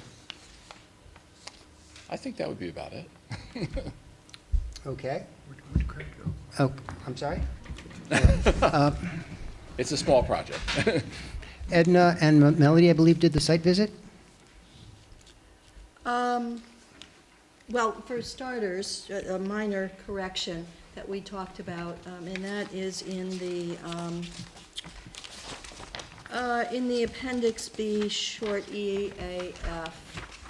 We talked about this at the site, and question 12A asks about containing a structure that's listed on the National Register of Historic Places, and you incorrectly indicated no, but we have followed up, and properties within the overlay district are considered that. So we're going to consider that you're changing that Yes. answer to, so the record should show that 12A and B have gone from no's to yeses in the EAF. That being said, I think this is a superb example of taking a historic property and upgrading it for contemporary uses in an extremely sensitive way. It's a very modest addition, but the design is great. It's going to make it much more useful to the family living there, and I just, want to say, going forward, anybody looking at renovating a small historic building in Rhinecliff should be looking at this project because it's been done really well. I didn't see any issues in the field at all. Thank you. I concur completely. Couldn't say it better. Thank you. CABWAC? Good evening again, Robert Donaldson, Conservation Advisory Board. Back on April 20th, Ryan Downing and myself, along with planning board members, met with Mr. Freeman at the site, and we like to thank Mr. Freeman for his time. The site comes under New York's Coastal Management Program as part of a scenic area of statewide significance and is covered under policies 23, 24A and B, and 33 of the town's LWRP. Regarding policy 23, based on the architectural drawing of the project along with the description provided by Mr. Freeman, the enclosed structure is compatible with the existing and adjacent structures in its architectural style, design, materials, scale, proportion, composition, mass, color, detail, and related items of this proposed action. Regarding policy 24A, the enclosed structure is compatible with the landscape. Regarding policy 24B, the location of the house on the property adjacent to Morton Road, a designated scenic road in the town, will not have any negative impact on the scenic quality and view from the road. And policy 33, best management practices, the CABWAC recommends that the owners apply best management practices during the porch removal and construction phases of this project. That's it. Thank you. Ryan, did you want to? He covered it all? Okay. Public comment. Okay. Anything you want to say, Art? Yeah, obviously it's an excellent project. Also, you have a draft resolution, and the draft resolution includes determinations and findings which basically reiterate everything you've just heard, that the project is consistent with pertinent coastal policies. It's consistent with the standards, general standards for all special permit uses that are set forth in the zoning code. It's consistent with the objective standards and guidelines that are set forth for projects within designated scenic areas and or along a scenic roadway.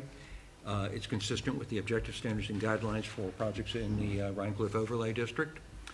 Consequently, there's a recommendation as embodied in the resolution to move forward with the grant of the special use permit and the approval of the application for site plan, subject to the other, I'll call them ministerial conditions that are listed in the resolution. Thank you. It's type 2 under seeker, so we don't have a seeker resolution. So could I hear a motion to close the public hearing? So moved. Second. All in favor? Aye. Very good. What I will do is I'll read the only two conditions in the resolution.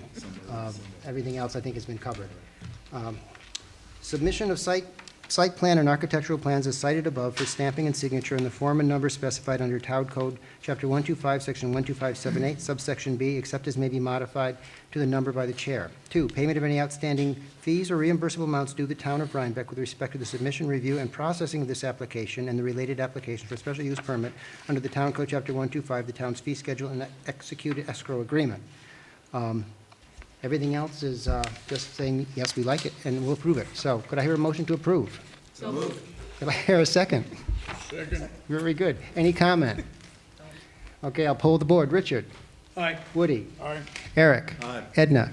Sharon? Aye. Melody? Aye. And I vote aye. Thank you. Thank you. Have a good evening. So far, so good. Not actually, right. Okay. Our next public hearing, Daryl and Deidre Solon, Way Road, special use permit and site plan approval. Conduct of combined public hearing on applications for special use permit and site plan review and approval under Town Code Chapter 125 zoning in the matter of the proposed construction of a single-family dwelling and installation of related site improvements on an existing lot of record being 3 acres within the rural countryside RC5 and water resource overlay district and adjoining a certified agricultural district. All is set forth on documents submitted on behalf of the applicant by the project engineer, being classified by the planning board as type 2 under seeker. Take it away, Mark. Good evening. Mark Gruminski representing Daryl and Deidre Solon. This specific project is located on the north side of Way Road, just a little bit west of its intersection with Cedar Heights Road. This is a parcel. It's a 3-acre parcel that was previously created by subdivision in the late 1980s as part of the Lown Farm subdivision.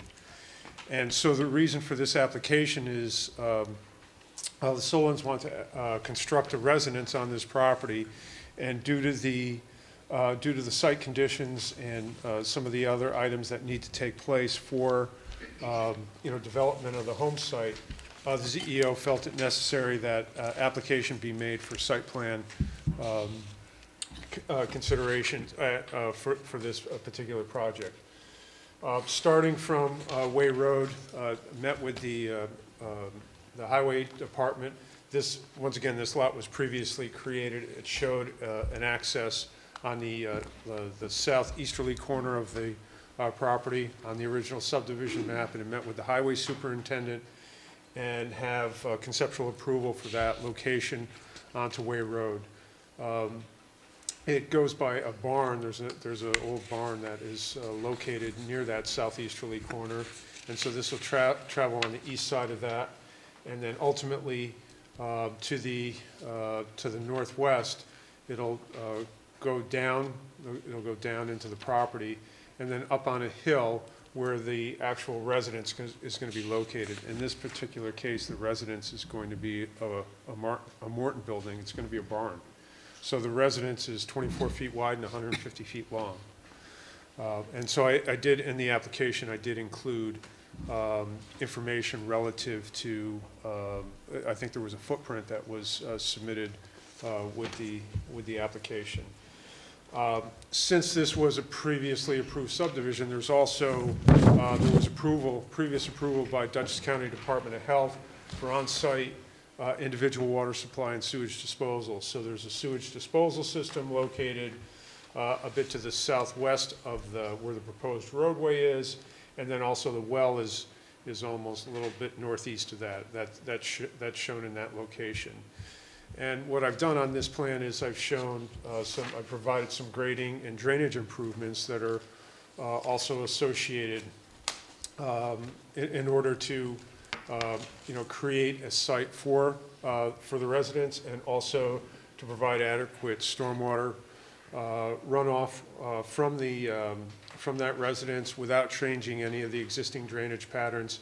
This is in a this is a large field right here, and all the runoff from the field comes down into here, travels through this property, down through here. There's actually a culvert underneath on this property, and then ultimately discharges to a stream, which is also part of a stream that enters in, that comes from the property to the southwest. I think that was Lowndes' old residence, if I'm not mistaken, and there's a pond there, so that everything ultimately discharges to the northwest.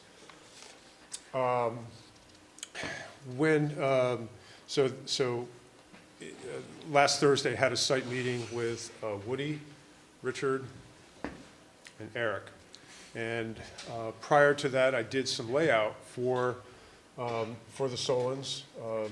And one of the critical components in this design was setting that residence high enough so that you could have gravity flow into the wastewater disposal system, balancing between gravity flow or having to pump it.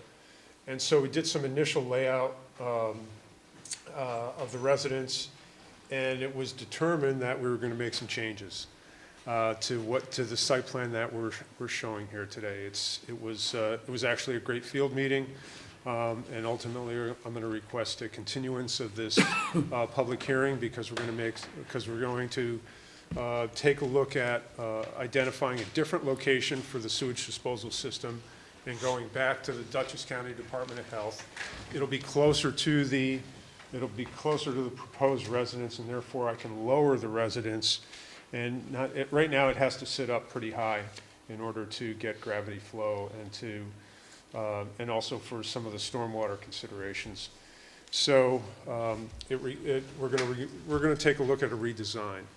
And so in doing that, look at a redesign and requesting a continuance from this board, we'll also maybe consider maybe two other applications that would be submitted with this particular project, and it would be one, consideration of the barn as an accessory structure. It would be a studio, and then in addition to that, the Solon started to do. There was some scrub And it was actually, a portion of it was, I think, you know, it was maybe a portion of an old orchard that was on the property.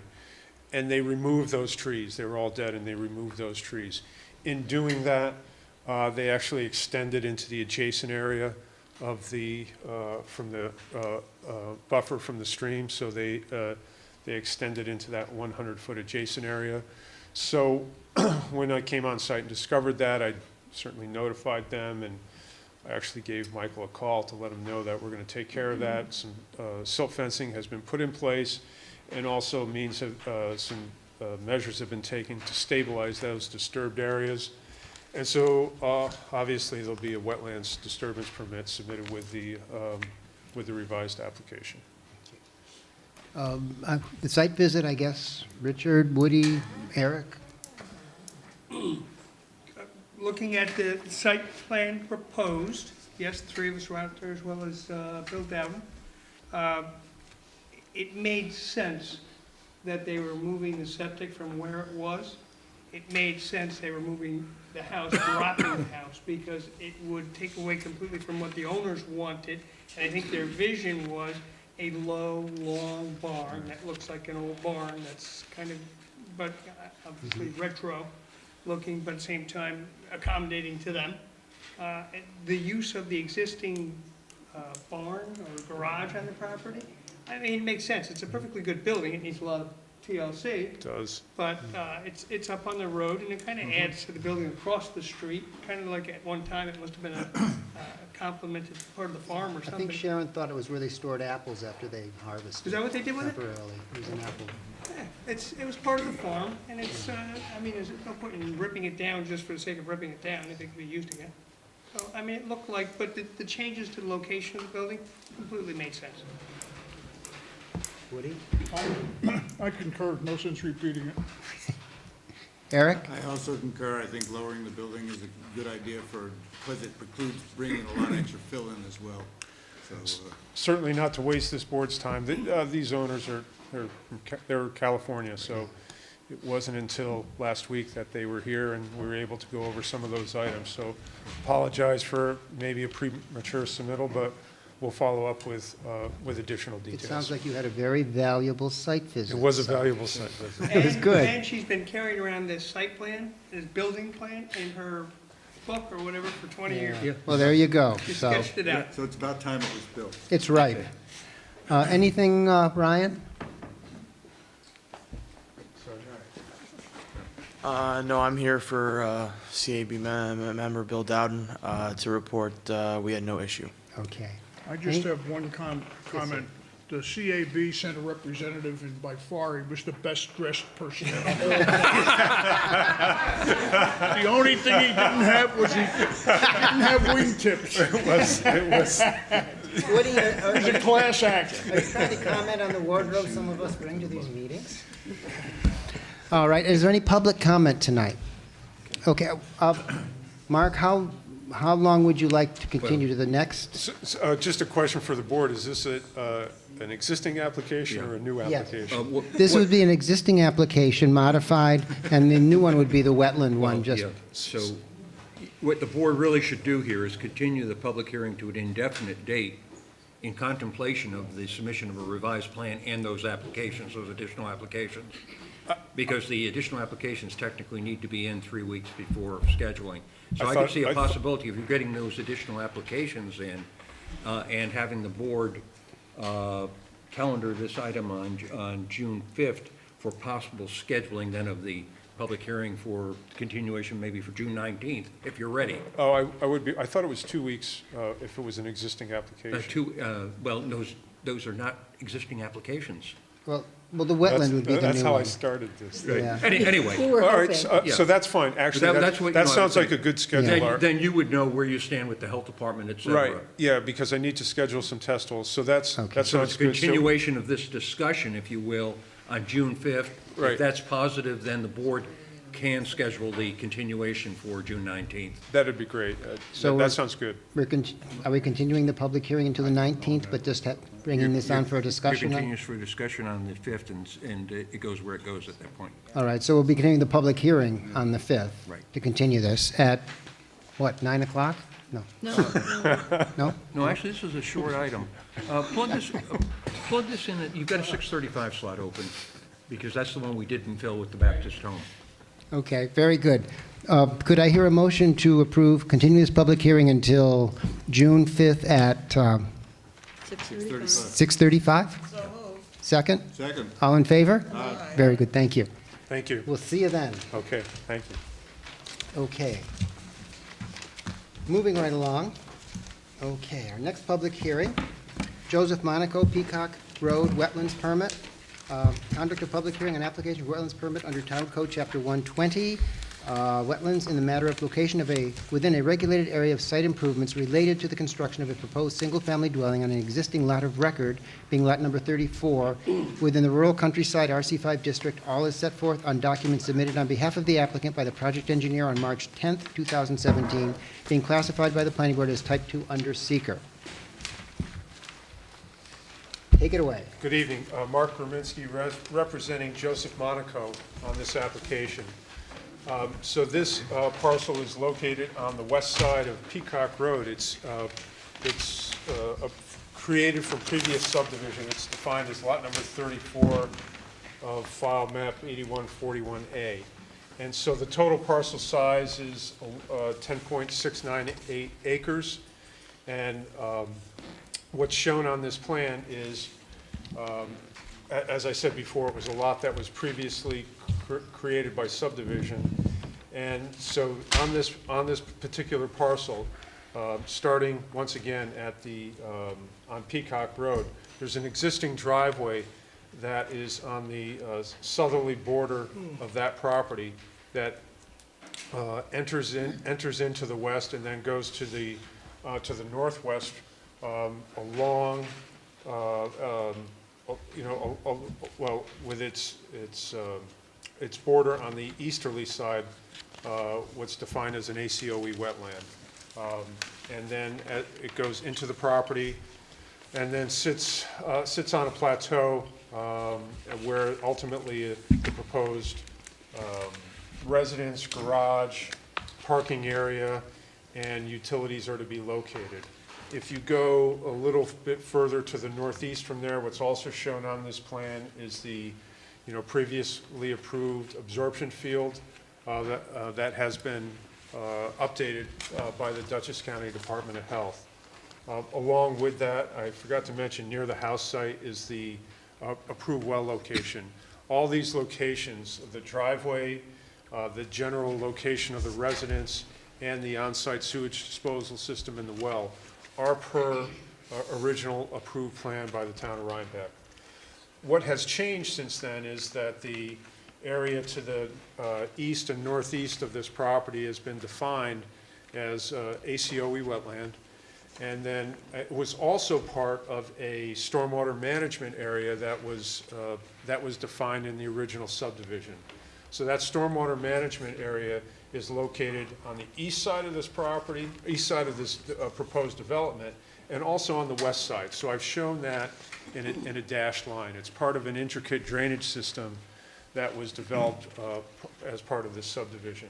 And actually, there's a culvert that is located just to the north of that, north of the existing entrance, where there's a catch basin and a culvert pipe that discharges into this wetland. I field located the extent of the wetland. It's a little larger than was originally shown on parcel access for a definition of the wetland.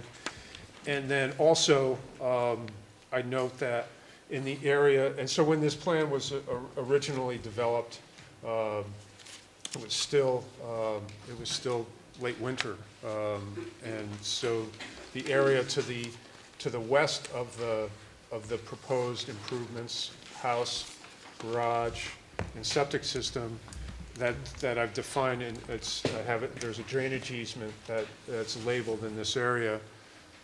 There was no water that was there. When we went out for our site visit, it's doing its job. So there's water and vegetation that are associated with that, which would almost appear to be wetland itself, but it's still hasn't been defined as core wetlands per parcel access, and but it's still defined as a stormwater management area. That area still does not impact what's happening with the sewage disposal system or the proposed residence. Care has been taken in this particular plan to provide some silt fencing for protection of that area to the west of the development.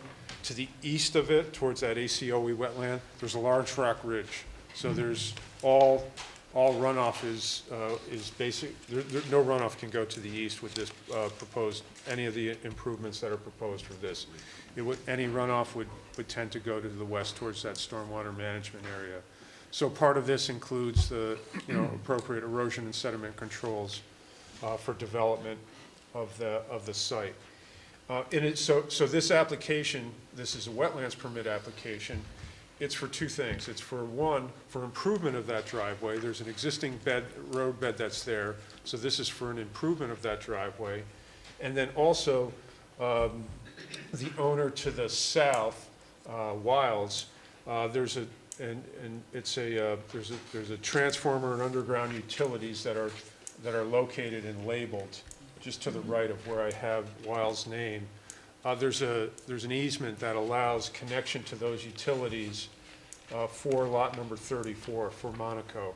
And so the easement or the application is twofold. It's one for improvement of the driveway in the area and it's not within any wetland, it's within the adjacent area of the defined wetland. And also for trenching and installation of the underground utilities to the proposed home site. And so those areas have been defined on the plan and, disturbance area calculated and included with the application for wetlands permit. Thank you, Mark. Richard and Eric, I think, you visited? Go ahead. We were very efficient. We did the solar in place right before this one. It was nice for a change, not having to go out a second time and go back to 10,000 emails. The electrical is very nice that they were able to pull that off. I think Charlie Wiles had that in his submittal the last time that the intention was. It's too bad they couldn't do the same thing with the driveways. So we have two driveways that run back a couple hundred yards. But again, Mark's already said, the improvements are just throw some gravel in there. I think the same as Charlie's driveway. The site all the way in the back, as you've also already noted, there are a couple large basins to the north and west of this piece of property that were designed. We were looking at them on the map, and there was water down there. But I think it's because it just poured so heavily all week long. I had 2 inches of water in my basement. So other than that, I don't think that there was anything notable at all. Eric? I don't actually agree with the nature of the water on that area, but given this lot, this is the only place you can build a house and put a septic system in. So, if they approved it for a building lot, then you got to be able to put it where it is, because it's a very rocky spot, and there's not much other than, moving into those wetlands. There's no place for it. In all fairness, they're not labeled wetlands. No, absolutely not. And given, if we go back on a day after we've had no rain for a week, really that would be the time when I'd say, yeah, it is draining. But if it doesn't. No, I'm just talking about the kind of vegetation that's in there and stuff. Yeah, but even if it doesn't look like they have any plans to disturb that area. There's no plans to disturb. It's all up on the plateau. Yeah, it's all above on this rocky area that will. Can they even encroach on that area because it's been designated as a? No, not to the east, certainly not to the east where the core wetland is, and then to the north, I would say. To the west and then north. To the north and to the west. Well, it's not. It's there's only an easement there. They own the property, so it's a drainage easement. That's defined. What exactly does that mean, Mark? A drainage easement means you can't put any structures there? Yeah, there's no structures, and the easement is granted to the town of Rhinebeck. Really? Yeah. I think the interesting thing here is too, and this is a bit of a catch-22, as I think Richard points out, these were designed as part of a stormwater pollution management program. And Absolutely. very often, if they're actually working properly, they're going to encourage wetland-type plants, things like that, because that's what they're We basically had there that for. conversation on site. By Yeah. designating it as a drainage area, does it become wetland? Right, and it's nevertheless, from an engineering standpoint, the function is, and just obviously they're drainage. doing it very well, so, you know, they should be congratulated. So I think that's how we would treat it, as they are part of the engineered stormwater pollution prevention plan. Okay, CAB? No issues. No issues? Public comment? Not hearing any? Okay, what's type 2 action? So if I could hear a motion to close the public hearing? So moved. Second? Second. All in favor? Aye. All right, we have before us a draft resolution approval for the wetlands permit that Mark has requested. The only conditions I see here are submission of site plan as cited above for stamping and signature in the form and number specified under Retired Code Chapter 125, Section 12578, subsection B, except as may be modified to a lesser number by the chair. I didn't know I could do that. B, payment of any outstanding fees or reimbursable amounts due the town of Rhinebeck with respect to the submission, review, and processing of this application and the related application of special use permit under the town code, Chapter 125, the town's fee schedule, and executed escrow agreement. And the pertinent finding is that the work will not have the effect of degrading the Correct. protected wetland. Correct. Which is really the key portion of the resolution. Yes. Yes, it is. Could I hear a motion to approve? Just one quick note. Well, I was going to get the motion, then the second, then we can discuss. Oh, okay. So we have a motion to discuss. All right. So moved. Second? Second. Thank you. Okay, Eric. Well, we had mentioned on site about extending the silt fence to cover for the excavation of the Yeah, garage. that's true. You're right, we did, and I spoke to Michael about that earlier today. Yeah. I will extend that around that hill. Yeah, good. Yes. That was the only issue. Yep. No, good. Anyone else have a question? In that case, I will poll the board. Eric? Aye. Edna? Sharon? Melody? Aye. Richard? Aye. Woody? Aye. And I will vote aye. Thank you. You're very welcome. Okay. Town of Rhinebeck, Rhinecliff Road at Traver Lane, site plan approval. Conduct, yeah, okay. Of combined public hearing on one, reapplication by the Town of Rhinebeck for site plan review and approval under Town Code Chapter 125 zoning, as previously granted on July 24th, 2015, in the matter of Phase 1 improvements, including the proposed pavilion at Thomas Thompson Sally Mazzarella Park on the south side of Rhinecliff Road, and two, the further application by the Town of Rhinebeck for site plan review and approval to move development, grading, and seeding of proposed soccer field from Phase 2 to Phase 1 improvement. What? Can you speak into the mic? Because there's some people in the audience that are having difficulty hearing. They're giving some Oh, I'm signs. sorry. I took my glasses off. I can't see a thing. Sorry. Okay, basically, this is for, let's start over here. Okay. Okay. This is re-granting the approvals for Phase 1 for the parks development that was approved originally on July 24th, 2015, and it is further to amend the site plan approval of that date by permitting the soccer field and the adjoining parking for the soccer field to be moved from Phase 2 to Phase 1. And that's, I pretty much believe that's it.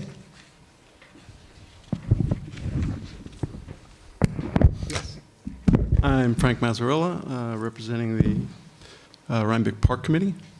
And as Michael said, we are here for two things. This will start with a new business. The ball fields, which were originally planned to be artificial turf, are now going to be natural turf fields.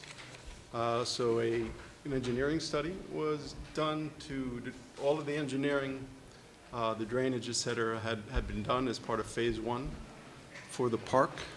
And because of the change from artificial turf to natural, there was a study done by the original engineers, Weston and Sampson, which has been submitted to the town. And they determined that the originally designed drainage system would suffice for this new natural turf field. Adjacent to those fields, there is a new roadway, which is to go in, and drainage for that area as well, and parking alongside of it.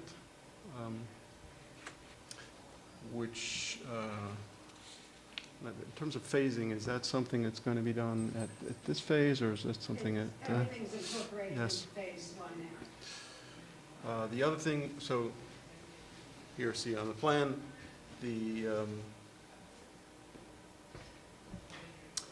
existing pool, the parking lot, playground, tennis courts, and this is the field that we're talking about, and a new parking area adjacent to that.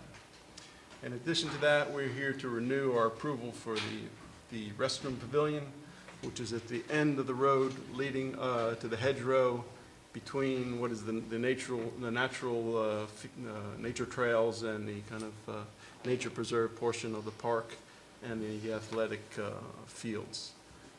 So that, as we said, is just an extension of, we're requesting an extension of our previously granted approval. The location is exactly the same. Everything about the design is the same. The project is currently out to bid. Bids are due on May 12th. And all of the services are currently in place. The septic system, the electrical conduit is to within 20 feet of the pavilion, and the water line as well. Okay. Now, the problem that has cropped up recently is we got a letter from Aaron at Weston and Sampson today saying that they had not done, since it was part of Phase 2, the actual engineering work for the parking area down there by the soccer fields. That was not part of their contract, and that was not done. They basically went over the whole master plan. It was more or less a general engineering look, but it was understood that whenever any different project from Phase 1 or Phase 2 came up, they would then do the specific engineering for that site so that the project could go forward, so it could be built. I hope you guys are talking with... Michael, it was my understanding that the letter said that the engineering was done, that it was a full build-out, and all of the engineering was done and was submitted when all of Phase 1 was submitted. The only thing that changed was going from the artificial turf, where the engineering, the drainage that would have been necessary was a very sophisticated and complex system that was no longer necessary, and that Right. DEC would not be requiring that. No, that, I understand that for the soccer field that Weston Sampson actually did. I believe that the Rhinebeck Soccer League actually helped to finance that so that that was done. But from what Aaron's letter said, I was given the impression that they did not have the specific engineering to put in the parking lot down there. And I'm... Michael, that's not what the letter says. Okay. Well, then, I think maybe you read through it too quickly. very possibly. I'm reading from the second paragraph of their letter. Aside from the previously constructed Phase 1 elements, our complete design of the park included the roadway leading back to the proposed pavilion, the parking lots, the stormwater for the ball fields roadway parking lots, roadway lighting, 2 Little League fields, 1 synthetic turf soccer field, just to name a few specific items. So included in that list is, in fact, the parking lots. They go on to say that they were separately hired by the town to perform a drainage analysis on a scenario where the synthetic turf soccer field would be replaced by a natural grass field. The task was performed in order to see the results of a hydraulic study and compare against New York State stormwater regulations. We completed that study, and the results of the study were that under the alternate scenario, grass field without the complex system of under drains directly beneath the playing field, the New York State stormwater regulations were met. They go on to say they were not retained to put together the design details for the grass field. When I maybe got another email from Aaron saying that they completed their contract requirements. Yeah, that's and that they weren't contracted. This This is the one. This is the letter that they submitted. I believe it was today to Alan Shear. Okay. Well, if that's And that says they did the design work for the parking lot, and they've confirmed that the change in the soccer field does not create right, a and that they've said before, with the stormwater rates. and that we've said before. Is it reasonable to think that there would be less of a drainage demand because I no longer have this big synthetic field? Oh, I think the soccer field is fine. I think that has been engineered, and that's complete. It's the drive, it's the parking So they're area. going to go with the original design, which had incorporated the parking already. Why would we think that there would be a reason to? Well, I don't think we should assume that there wouldn't be, but if they say that it's covered. Yeah, they say they've done that, and that it's, They say they've done that. was the parking lot. Whether the parking lot design had been completed For by, that lower part of the parking lot. and it apparently has been. Okay. Frank, could you tell us why the AstroTurf was abandoned and the natural grass? Yeah, I think there was a desire to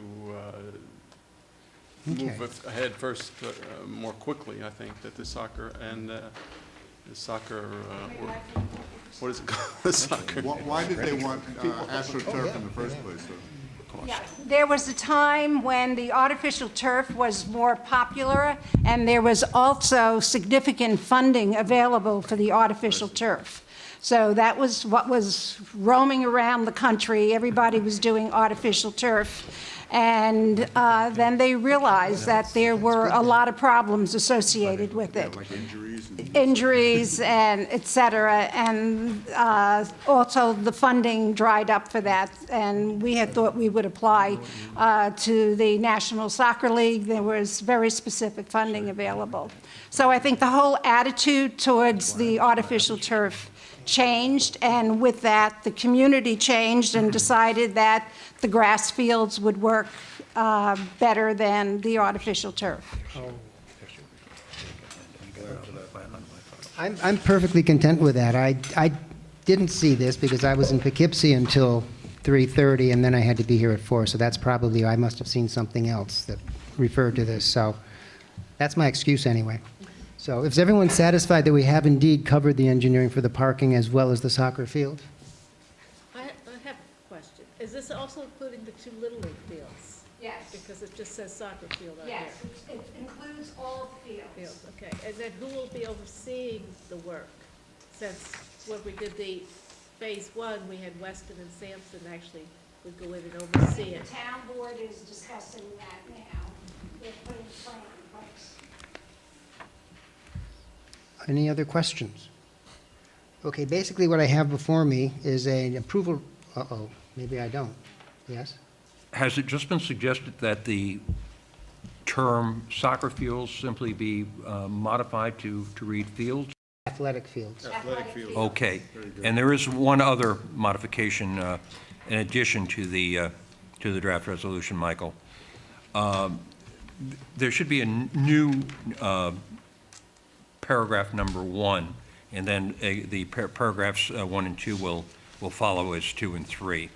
Paragraph 1 should simply read that the planning board finds the matters before the board at this time to be consistent with the overall master plan evaluated by the town board as lead agency prior to issuance of a negative declaration on June 9, 2009, as later amended on October 15, 2013. So there's a consistency statement. Consistency as far as? With the prior environmental evaluation. There's a change in plans here. You're saying it's consistent with the prior environmental evaluation. It doesn't raise new impacts. Sound good? Yeah. Okay. Could I hear a motion to approve? So moved. A second. Second. Basically, once again, I think the only 2 things that we need to read into the record here is that under 2A, understanding that a certificate of use for the soccer fields, or for the athletic fields, it should now say, will not be requested until additional parking areas as depicted on the TSM Park Master Plan are provided, and B, receipt of a sign-off letter from Weston and Sampson, the matter of its review of the intended work. We've got that. We already have that. You already got that. You can delete that now. So it's basically just the understanding Okay. that the soccer fields, the baseball fields will not be used until the parking is available, has been installed and is suitable. I think we all understand. Yeah, okay. Can you explain number A? I mean, we have a drainage plan for said parking areas. Additional, as depicted master plan are provided, have you already provided the parking plan? No, it's not the plan. The agreement is, and Sally can confirm or this, the agreement is that the work will occur on the athletic fields, can progress at this point in time, but the certificate of use will not be requested for those fields until the related parking is actually built. So it can be graded, and seeded? Graded, But seeded. no one will use it until all of the parking is completely finished? Correct. And Is there a reason why we wouldn't let them use it and park in the existing parking area, walk over? Because the soccer league is willing to, and with most soccer fields nowadays, you let the soccer field sit for a couple of years. 2 years. So that the grass actually gets a hold, because a lot of times if you try to use it earlier, what it'll do is it'll take the grass and just ruin the field, so. And they pretty much know that and have agreed to that. I guess we could say this is more or less a negotiated Yes. This sort is of more type than of just issue. soccer, though. My understanding is there's lacrosse and, Correct, it would be for any use of the fields until, we yes. sat down and we met with the soccer representatives, and they basically said it's going to take a year to 2 years before the fields could be used, and during that time, that's when the parking and roadway would be developed. so when are they gonna start? Did they say? Well, they get approval, they could start, well, I think South Board's going to have to decide that. Yeah, I think the money's going to have to be found somewhere. I don't know how they're going to do that. But that's not our problem, fortunately. Okay. Yeah, that's, well, I don't know, that's kind of nasty, but, you know. Could I hear a motion to approve? Second? Second. Any discussion? All righty. Richard? Aye. Woody? Aye. Eric? Edna? Sharon? Melody? And I vote aye. So now all you need to do is find the money. Okay, thank you very, very much. Okay, we have one more public hearing. And then we have other items. Okay. Andrew Solomon, 367 River Road, special use permits and site plan approval. Continuation of conduct of public hearing on applications to the planning board for special use permits and site plan review and approval under Town Code Chapter 125 zoning in the matter of proposed work on a 105-acre estate properly known as Marion Rue, and consisting of a 17,000-square-foot residence and appurtenances fronting on a scenic road and being within the historic preservation, HB 20, and land conservation stream corridor overlay districts, the Hudson River National Historic Landmarks District, and the town's LWRA being a type 1 action under seeker and the subject of a negative declaration determination of non-significance under seeker issued by the planning board as designated lead agency on June 6, 2016, and further being the subject of area variances granted by the ZBA and revised documents submitted on behalf of the applicant by the project architect on March 20, 2017, the latter being the subject of pending completion of review by the planning board engineer. Yes. Just to comment. Yes. Again, a couple of people really couldn't hear you very well. Is it these new microphones? Yeah. They're not as loud. That's right. You're right. They don't seem to have quite the same range as the others. Yes. Hello, Michael Sloan from Sloan Architects and Yolanda from Sloan Architects. Since you've last seen us, we've gotten the engineer's letter, and we basically spent all their time answering their questions, going out and doing soil tests just to show that the soil can do the absorption. It's really been no real changes. It's just been doing kind of documenting the stormwater swept part of it and showing that it actually works and complies with DEC standards and everything. The rest of the plan is all the same that you've seen before.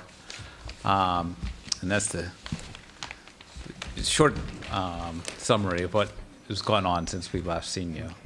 Slightly longer version. The engineering version. Is that there was some issues of clarification. I wanted to sit down and meet with the reviewing engineer. He happened to take vacation for a couple of weeks just when we started working on it. So the final submission to him was not until the end of last week. During our office meeting, he did indicate that There were no showstoppers in the report. The comments were minor in nature. The fact that the property is right on the Hudson River means that there's very little stream or anything happening before you get to the Hudson and tidal waters. And if you were discharging directly into tidal waters, a lot of the things don't even apply. So this is a case where the measures that we're taking are really only impacting a short distance down the hill or a short piece of stream. It's not the kind of site where the measures that are required by a SWIP are critical. So we're hoping that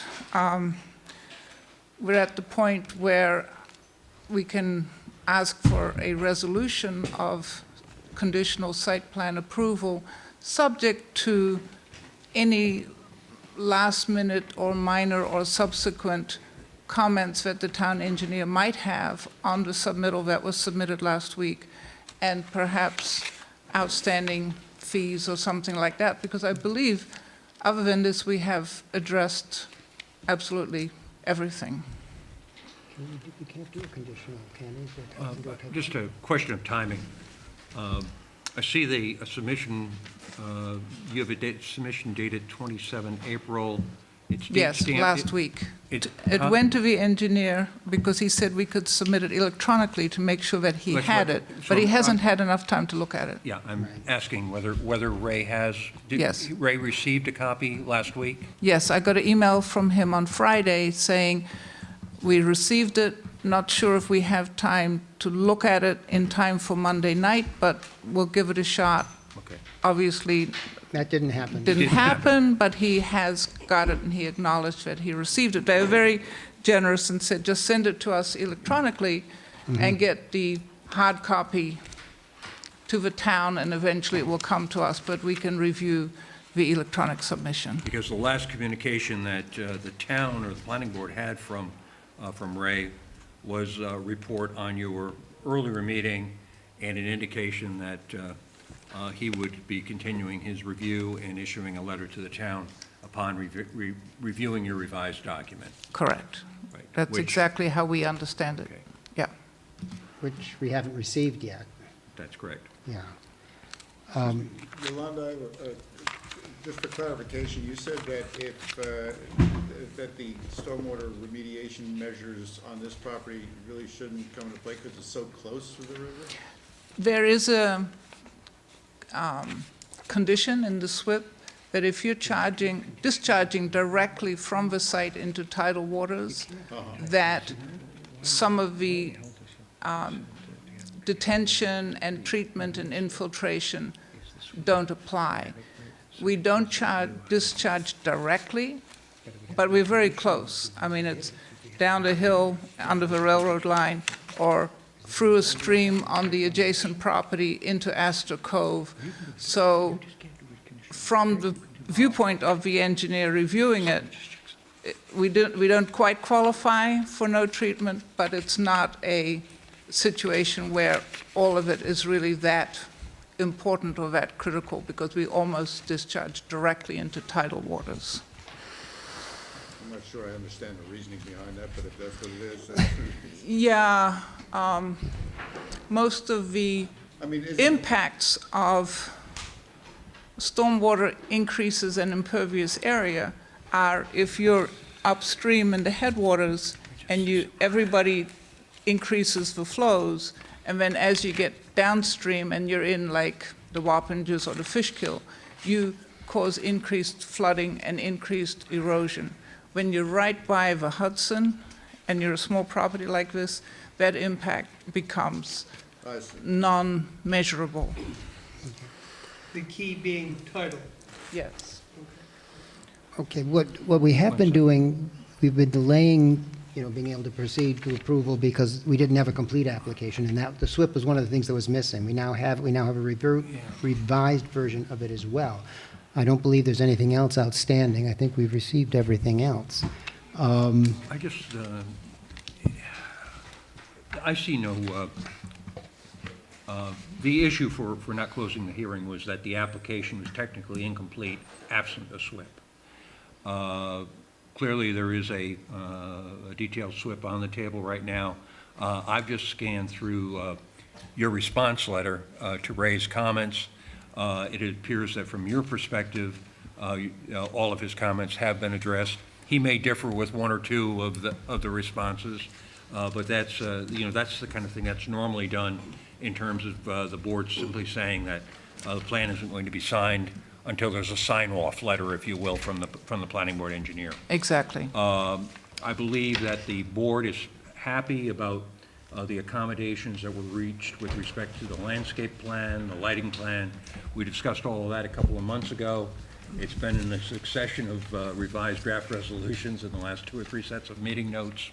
I think that's all fine. I don't see any reason why the board could not, at this point in time, if it wanted to, close the public hearing and that the application is complete.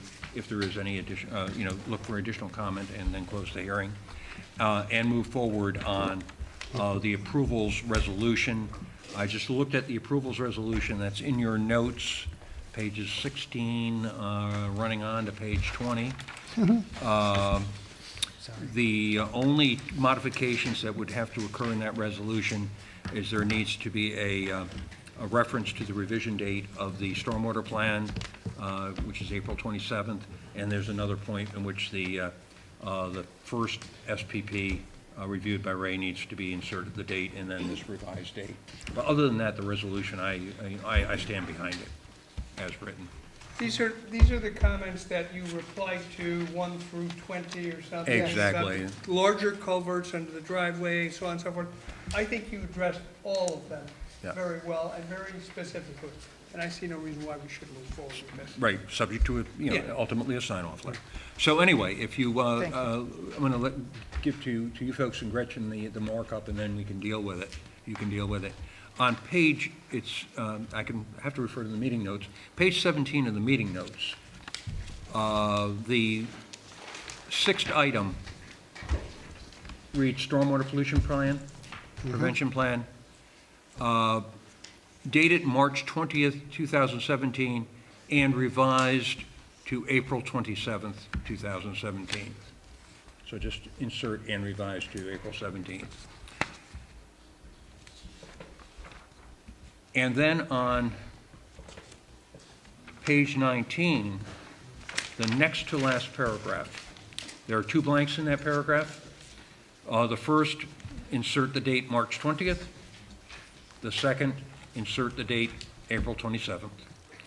And you'll see that that particular paragraph sets as a condition of stamping or condition preceding to stamping a response satisfactory to the planning board engineer as documented through his issuance of a sign-off letter. Excellent. Yes, Sharon. I have just one comment. I brought this up before, but I still see it on here. On C4, it's the Eller's house. Now, it's my understanding that the foundation was going to be encapsulated, but on C4, it says it's going to be demolished. No. On C4, it says demolished, but the first one, it just says foundation.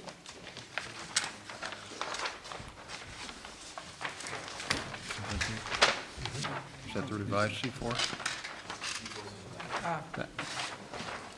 These are the latest revision? Okay, thank you. Yeah, because C4 was substituted. That's a superseding issue. Because there's a portion of it right under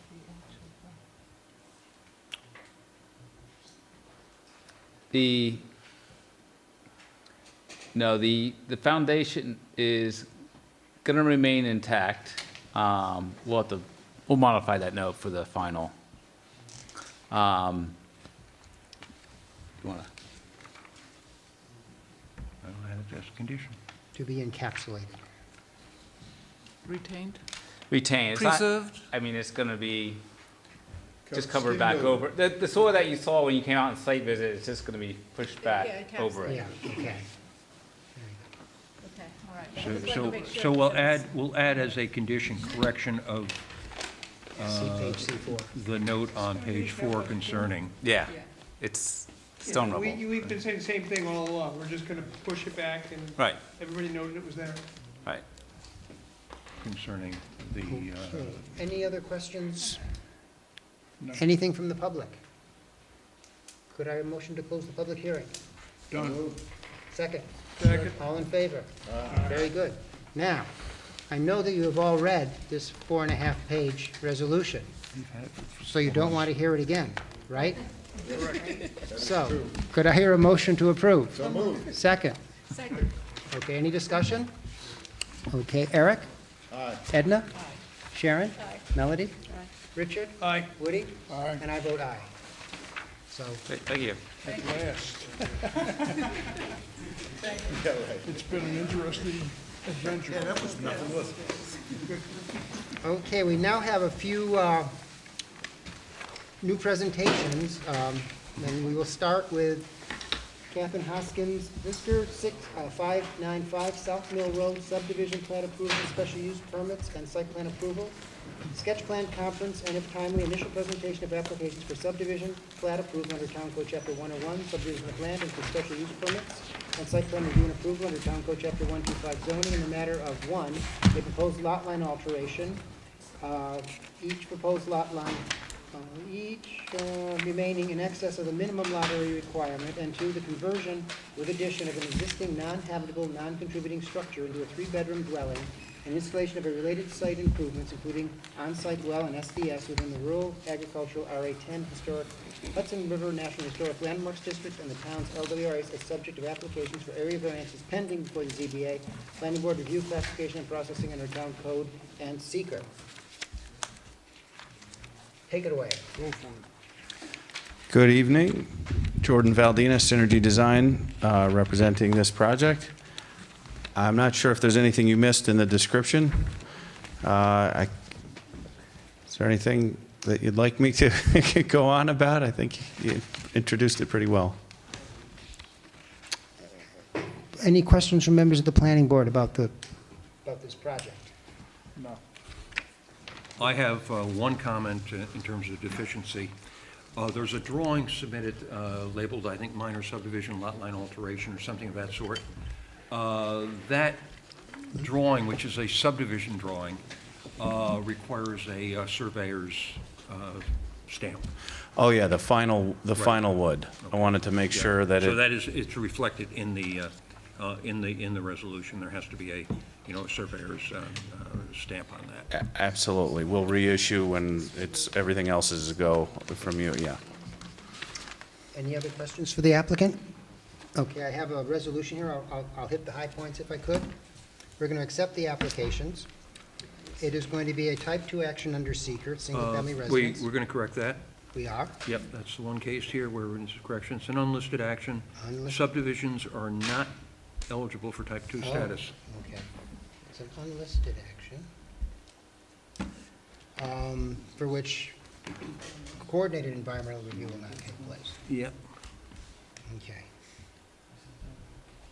Okay, we endorse the sketch plan and classify the proposed subdivision as a minor subdivision with the requirement that a survey map depicting the reconfigured lots and stamps by a licensed land surveyor be submitted to complement the above cited lot line revision plan. We schedule a combined public hearing for June 5th, 2017 at This is the 640. 6:40? Yes. At 6:40. These are already all scheduled. And who would like to go to visit? I'll go down the road. Sharon and Woody? All the way down there. Where is this? Walk the dog? Basically Apparently across, it's very close to where they live. across from the little multifamily apartments We that will were the refer old chicken this coops to in kitty the- corner from Linwood. Yeah, Conservation Advisory Board. yeah. We will refer to the Waterfront Advisory Committee. We will refer it to Dutchess County Planning, and we will authorize the town planning consultant without prejudice to any information or comment that may be presented at the public hearing or may arise on the basis of the above cited field visit and referral to prepare the working draft of an approvals resolution with stated conditions as he may deem appropriate for the planning board's consideration on June 5th, 2017. So moved. Second? Second. All in favor? Aye. Very good. All righty. May I just ask a question about the sequencing of the professional land surveyor stamp plan? My thought was, post-public hearing, everything okay, then say, okay, in this case, John Decker, make your certified plan. Is that okay? That would be, Yes. that would be acceptable. Okay, so when I'm here at the planning board meeting, I will not have the Right. PLS stamped plan on purpose? Correct. Okay, There will very be a good. condition of it. Understood. Need cards, so we can- What? your card so we can contact you as a. I'll, for a second. yeah, I'll come right back with that. Okay. Yeah. I have a quick question on this plan. There's a long rectangular line, whatever, delineation on in the middle of the proposed center line of the, what is that? That is the foundation for an old chicken coop, that there is no more. It's just a slab on grade. Okay. Thank you. Thank you. All righty. Hopefully this is a little easier. Robert Stone, 11 Morton Road, subdivision plat approval. Sketch plan conference, and if timely, initial presentation of application for subdivision plat approval under Town Code, Chapter 101, subdivision of land in the matter of the proposed consolidation of a 1.311 acre parcel with existing dwelling and related improvements, and adjacent .348 acre parcel, the former or both being identified under tax map number here, within the Rhinecliff Hamlet District and the town's LWRA, Planning Board Review, Classification, and Processing under Town Code, and seeker. Yes. Yeah, hi, I'm Robert Stone. So I'm asking for a property consolidation that will fix, there was a long-standing and old surveying error that resulted in a GWAR, and that was settled between me and my neighbor, but now I've got two pieces of property with a property line right up the middle of my driveway. So I just want to consolidate, have it just settle the thing once and for all and have one piece of property, one tax thing, one assessment. Any questions? So, see. Okay, I will once again highlight the good points. We're going to waive certain sketch plan requirements. Thank you. In consideration of the absence of any proposed physical changes, it's a lot consolidation. We endorse the sketch plan, and therefore we're accepting the application for consolidation. We're classifying it as a minor subdivision, further classified it as unlisted under seeker. We schedule the, schedule is conditional upon submission. Yeah, Yes? there are two forms missing from this submission, which are dealt with there. There's no, at least what I reviewed, there's no short EAF and there's no coastal assessment form in the file. So those have to be submitted. Yeah. And The short EAF is for seeker, and the coastal assessment form is because your property is in the local waterfront revitalization area. Okay. And I believe both, uh-oh. Do we have a coastal assessment form here? Downstairs, I can go grab No, what about a short EAF? Get that offline? Online. You can get them online. Yeah. Okay. Or I can email them to you. Yeah. Okay. And those, just fill those out and bring them to the public hearing. Oh, no, no. No? Uh-oh. Prior to May 10th. The application is not complete until those are submitted. Oh. Okay. So I have to come back next time? No. Or No. what do I do? Get the No. paperwork in. Right, George, you have to come and bring those two documents in as soon as you can. But yeah, you'll want to be here for the public hearing, because you're going to tell the public what you're going to do. Okay. That's what the public hearing function is for. Okay. And we're scheduling that, you've already scheduled these? 6:45? 6:45 will be the public hearing. Who would like to go to Morton Road? I'll go. Edna?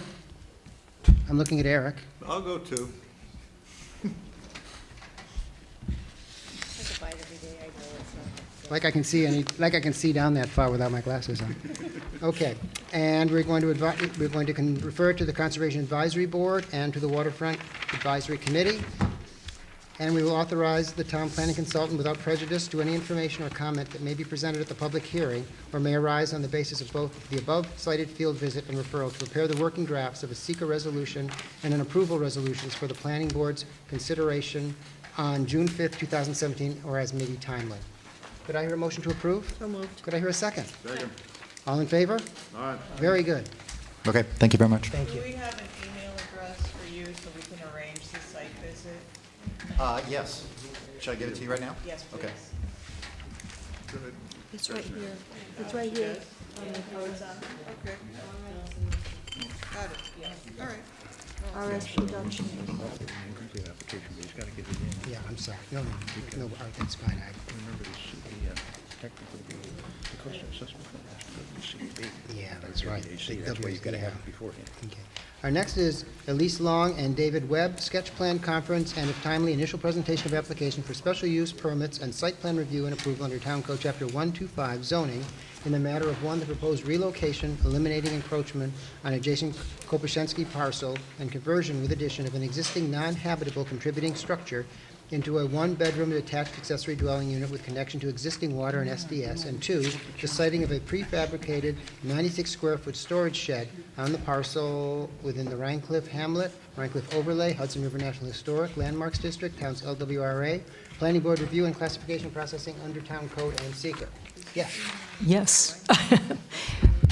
So that's what we're applying for. We bought David and I bought a fixer-upper a couple of years ago. We finished the main house, and there's a little a shack outbuilding in the back that had been lived in at one point, which we would like to address next.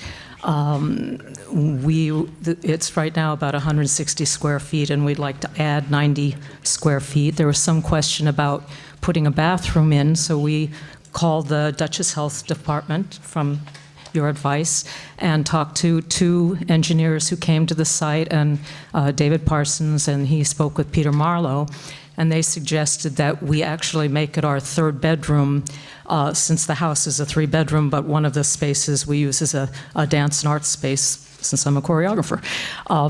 And that's how they suggested we approach this. Okay. The second part of the application is storage shed. Yeah. The storage shed, I guess, is a prefabricated unit. Right. That'll just be, you're not putting a foundation under it, it's just... Just gravel. Yeah. There's no storage anywhere. There's not a usable basement, so we need some place to put our gear, our kayaks and bikes and stuff. Okay. Questions? Am I recalling that when we discussed the spiral staircase on the exterior, that we talked about moving that back? And we did on the plans. To the side and back, it's been moved. You had suggested putting it on the west side, I think. Right. Yeah. So hopefully it shows up there in what you have. Other questions? Okay, well, here we go. In the resolution we have before us tonight, accepts the applications and supporting documents as adequate for initiating review by the planning board, its advisors, and the public, with the understanding that the following additional information must be provided prior to the planning board's closing of the public hearing and subsequent decision on the applications. These are the few items that will still require. A site plan providing locational depiction of all intended site improvements, including but not limited to water and sanitary connections, walkways, lighting, landscaping, etc. Dimensioning of the property line setbacks of the storage shed and photo of the structure, exactly where it's going to sit on the property. And drawings stamped and signed by either a registered architect or licensed professional engineer for what you're proposing to do here. I think, okay. Let me see, it's to be a type 2 action under seeker. We are scheduling a public hearing for 6:50. If you remembered that. And who's going to Rhinecliff? We are, because we're going to be there. Eric and Edna? It's Okay. next door to the other one we're doing, or it's pretty Okay. close. So if you don't mind coordinating with another site visit. Sounds good. We are going to refer it to the Conservation Advisory Board and the Water Advisory Committee, in that the intended work involves a contributing structure within the Hudson River National Historic Landmarks District, refers the application to SHPO, New York Office of Parks, Recreation, and Historic Preservation for review and comment, with response requested prior to June 5th, 2017. Further refers the application to the town historian. In accordance with established protocols, refers the application to the Village of Rhinebeck Water Department for information and comment, if any, and authorizes the town planning consultant, without prejudice to any information or comment that may be presented at the public hearing or may arise on the basis of the above-cited field visit and referrals, to prepare the working draft of an approvals resolution with stated conditions as he may deem appropriate for the planning board's consideration on June 5th, 2017, or as may be later timely. Could I hear a motion to approve? Second? Any discussion? All in favor? Aye. Okay. You want to coordinate with Edna and Eric on the site visit? We will send an email to you. I'm sorry, but I have to excuse myself. I have You have to go rescue somebody. to go get the car for now. Go Oh, find the car. geez. No, Good night. Take care, Richard. Okay. Ronald Plambeck, 44 Old Post Road, site plan approval. Sketch plan conference and if timely, initial presentation of application for site plan review and approval under Town Code, Chapter 125 zoning, in the matter of replacement of 2 older mobile homes with 2 new, larger manufactured homes on lease lots 15 and 21 within 3.3-acre Hidden Valley Mobile Manufactured Home Park in the neighborhood residential district, water resource overlay, and flood fringe overlay districts in the town's LWRA, and adjacent to a certified ag district, planning board review, classification, processing under town code and seeker. Okay. Good evening, thank you. My name is Ron Plambeck, and I'm here about a parcel at 3-21 Hidden Valley Road in Rhinebeck. And that is a small mobile home park of 3.3 acres. There are 10 homes on that site, and I'm here because 2 long-term residents are looking to upgrade their homes to brand-new homes. One that will be replaced is over 40 years old, and the other one is just about 35 years old. They're going on exactly the same footpad that the original homes are coming off of. The only changes we're making is there's going to be a net gain of about 300 square feet total. That's for both of them. And everything will be done, obviously, according to code, and that's really what's happening. The homes are upgraded to the current codes that HUD has, and the site itself will be all done according to code. I'm in a floodplain. These 2 homes are in a floodplain, so that has some special requirements. The property was just recently surveyed. I just had it surveyed, this site rather, and we're inches on the floodplain. And our hope is that what we can do is we can raise the fill just about 5 inches, and that'll bring us significantly over, or lift us out literally of the floodplain. But whatever we do, that's between, I guess, to be determined. So anyway, it's these 2 homes here. This is Old Post Road, Hidden Valley Road runs down the center, and these 2 homes are coming out, and 2 new homes will be put in place of those. This one is 12 by 68, I think it is, and it's going to be 16 by 76. This one's a 14 by 76 with an 8-foot by 16-foot addition on it. That addition's coming off, and it'll be replaced by a 16-foot by 76-foot home also. So there's very little, there's a net loss to this location. This one will gain a little bit in size. The property is served by a sand filter. That's all controlled by New York State DEC. I have a speedies permit for that. There's a private well I have on the property also. Nothing is going to change here. There will be no additional bedrooms added. There are 2 bedrooms in each. It will continue as 2 bedrooms. Okay, what we're still requiring, of course, is from your engineer, his drawings of how this is going to proceed, how he's going to, meet the requirement to meet the flood fringe overlay requirements, to get it, I think it's up 2 feet above the flood point. Yes, I would have had that here, but the survey was just recently done this past week. So he'll do that. We're waiting for that. Also, the short EAF Part 1. I'm sorry? The short EAF, Environmental Assessment Form, the short form, and the Coastal Assessment Form, and the Agricultural Data Statement. Those were These have been ready? submitted. Those were Okay. the items that were submitted. Okay. The application forms, the short EAF, the coastal assessment form, and the ag data statement were submitted. What's missing from this application at this point in time is any and all engineering documentation.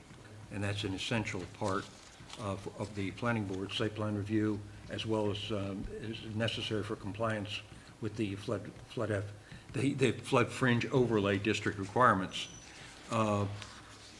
There's probably somewhat limited, but there's grading involved, there's fill involved, there's a requirement to elevate 2 feet above. There may or may not be utility connections. There's anchorage requirements on the structures. I think you mentioned when we met in pre-submission that existing fuel tanks are going to be removed. Some existing fuel tanks will be removed. Being removed? Right, so all of that needs to be shown on the engineering plan. I think you said Pat Prendergast was working on this? And I have some, excuse me. So these came in subsequent to you writing these this, Yeah, who said he would submit? and they have come in? No. That's what I was just saying. These are my notes from the pre-submission guidelines. I will get this all to you. This is not the elevation. But those have come in? Will No, show nothing's coming. how it's being handled. Well, that's what I was saying. We need those. Yeah. I thought you said they had come in. No, he needs the engineer. So Okay. this is not completely. Right.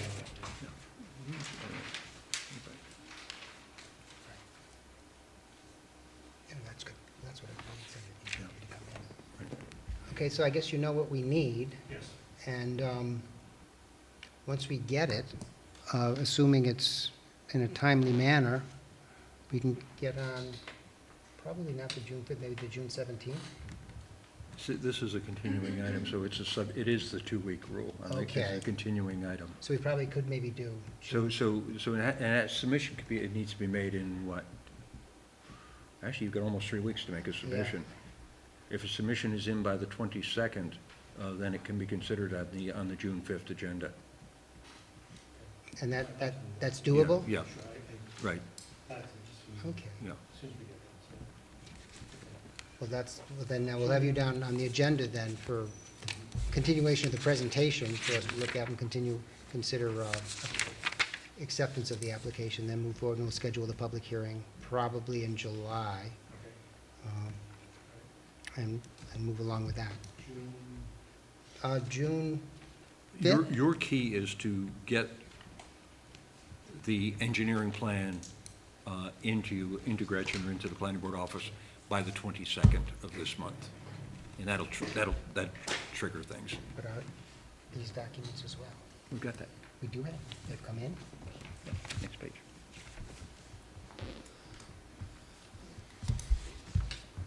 Oh, okay. Okay. Thank you. So I guess we're set with that one. I think we're all set. Yes, thank you very much. So, Thank you. what is the average lifespan of these structures? What is the average lifespan of these structures? I'm easily confused. Huh? I'm easily confused. Well, you mentioned that these were rather old. They were There's too much going on here. Yes, yes. Right. Some is rear fire down. Good fire. So it's just basically pre-manufactured houses now rather than mobile homes. Hurry up. I'm doing my best. Just start talking. All right, our next item, I think we're lining up over here in the batter's cage, is Colleen Mooney and Mark Sutton and the Village of Rhinebeck, 3 and 76 Slate Dock Road subdivision plat. It's back again. Sketch plan conference and if timely, initial presentation of applications for subdivision plat approval under Town Code, Chapter 101, subdivision of land in the matter of a proposed .033 acre lot line alteration between 1.067 acre lands of Mooney and Sutton located in the town's RM1 district and a 10.75 acre lands of Village of Rhinebeck located in the Village LC district. To both eliminate encroachment of residential deck as unknowingly constructed onto village parcel and provide a minimum 2-foot setback as authorized by the ZBA in 2003. Planning Board review and classification processing under Town Code and seeker. Good evening. Mark Lewinsky representing Mark Sutton and Colleen Mooney. This project site is located at the intersection of Rhinecliff Road, New York State Route 308, and Slate Dock Road. The reason for this application stems back to an application that was made to the ZBA. When was that again, Michael? It was 2003. 2003, that requested an area variance for construction of a deck to be 2 feet off of the property line. With that application to the ZBA, it was not accompanied by a boundary survey. It was merely a sketch. So Sutton and Mooney are in the process, or were in the process in the fall of last year of selling their home, and so they had a boundary survey done. Bob Campbell did that. And when they, in completion of the boundary survey, found out that the deck was encroaching on the Village of Rhinebeck's parcel where the water treatment facility is located.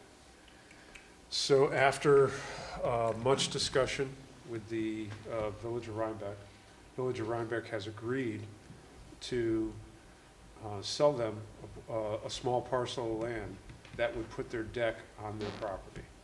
So in doing that, it requires application to this board for consideration of lot line alteration.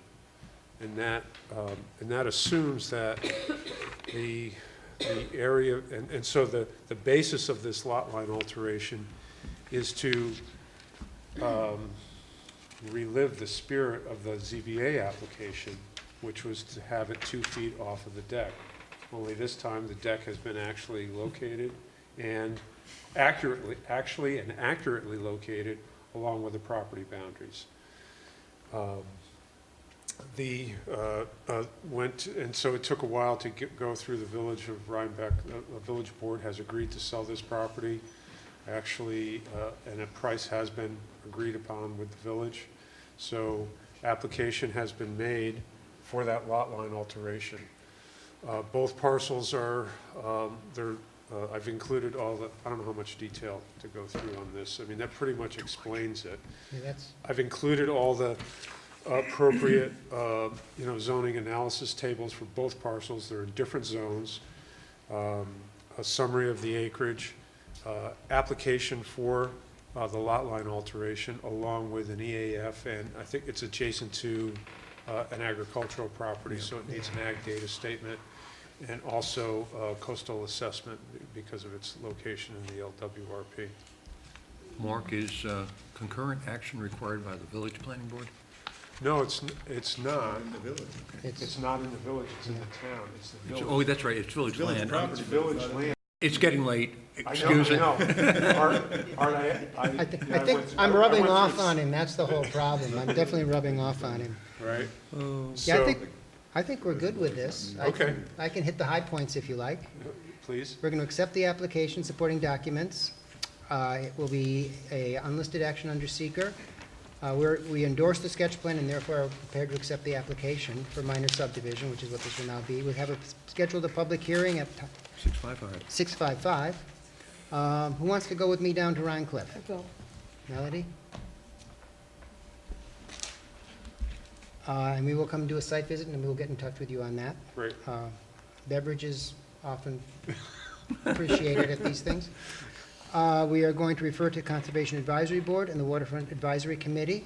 We are going to direct the clerk to otherwise cause distribution of the ag data statement, according to New York State Ag and Markets Law.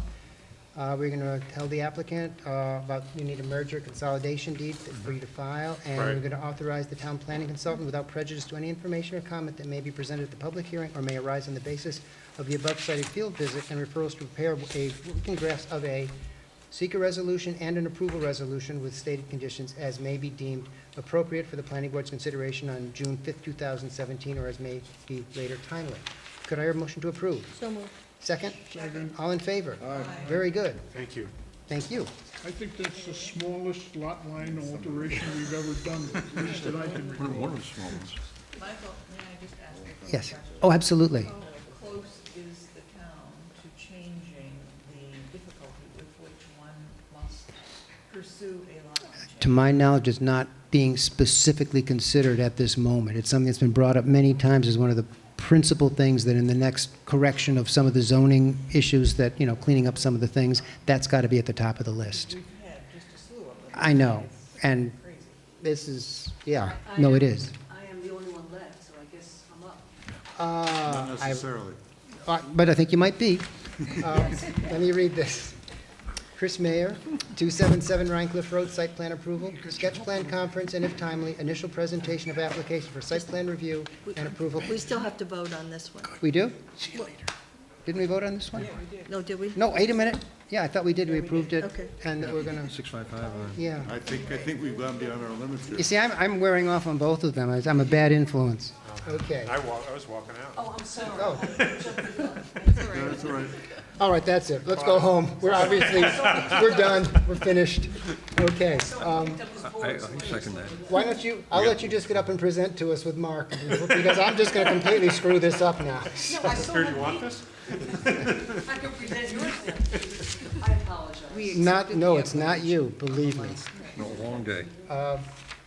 Yeah, We should, we're good. Okay, good night. You can Thank leave and we'll be in touch.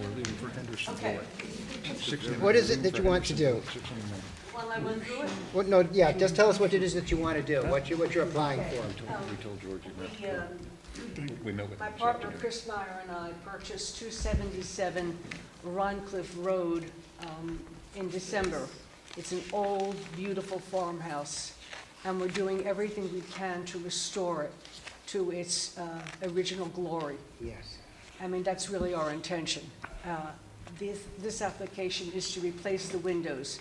I think the board has a photograph of the original windows, Yeah. and we went shopping and found copies to replace the windows. Yeah. Yeah, we have all of that now. We do have that. You gave us complete information. Yep, we do. Thank you. But that's what this application is about. We're hoping to do this summer and then get into phase 2 in the fall with an architect and contractor and present what we have to do to the back of the house. It's a lot of work, but we're very excited about it. Yeah, it's, yep. And I'll answer any questions. I don't really. I think we can say that we had the pre-app conference, and basically, we went over what they're proposing to do. The way they're going to do it, they now have the cuts here of the windows they're proposing to use and everything, and, I think everything is fully in order here. You all have any questions? Fire away, but I think we're in pretty good shape with this. Where Is that the does one the that's up on the- planning board stand in big relation older house? to Yeah, okay. replacement of windows? It's part of the design guidelines and part of the site plan review that we do for historic structures. Okay. Any other questions? I'll hit the highlights again. Interesting Okay, yeah, very interesting. Yeah. Okay, we are going to accept the application for site plan approval in that the property is located within the National Historic Landmark District and determines the application and supporting documents adequate to initial review by the planning board, advisors, and public. We are listing it as a type 2 action under seeker. The public hearing will be on June 5th at 7. And who would like to go see this lovely house? I would. I would. Okay, Sharon and Melody? Nice property. Yeah, it's very pretty, you can see it from the road. We are going to refer to the CAB and the WAC and Dutchess County Planning and the town historian, and the clerk will undertake to have the agricultural data statement properly distributed, and we will authorize the town planning consultant without prejudice to any information or comment that may be presented at the public hearing or may arise on the basis of the above cited field visit and referral to prepare the working draft of an approval resolution with stated conditions as he may deem appropriate for the planning board's consideration on June 5th, 2017, or as may be later time. Getting that all, is he's rattling it away. Yeah, I know. I'm listening to everything. Yeah, we're all going to be home for dinner in time. Good, I hear a motion to approve. Second. Second. Any discussion? All in favor? Aye. Very good, okay. Excuse me, do you need to get inside the house when you go to see the house? No. Okay. And it's, Someone's not always there. and Sharon and Melody, We'll need to we'll get in touch with you. coordinate with Okay, someone. Because someone is not always there, we're working on the house. and Well, that's what they'll do, they'll coordinate, so when you Do- will do- be there, and they'll do the visit then. Okay, the site visit. we'll email Chris and arrange a mutually acceptable Yeah. time. Thank you. Tell him we missed him. Thank you for your patience. Sitting there Absolutely. 3/4 of the evening. One of the things that was good is that I found out a bunch of stuff that was going on in Rhinebeck. There you There go. you go. Well, come back again, we'll Come have back some more. next month. Thank you very much. Good night. Okay. Thank you. Last but not least, Susan Koff as trustee, 125 and 167, 169 Ryan Road subdivision plat, wetlands permit, special use permit, and site plan approval.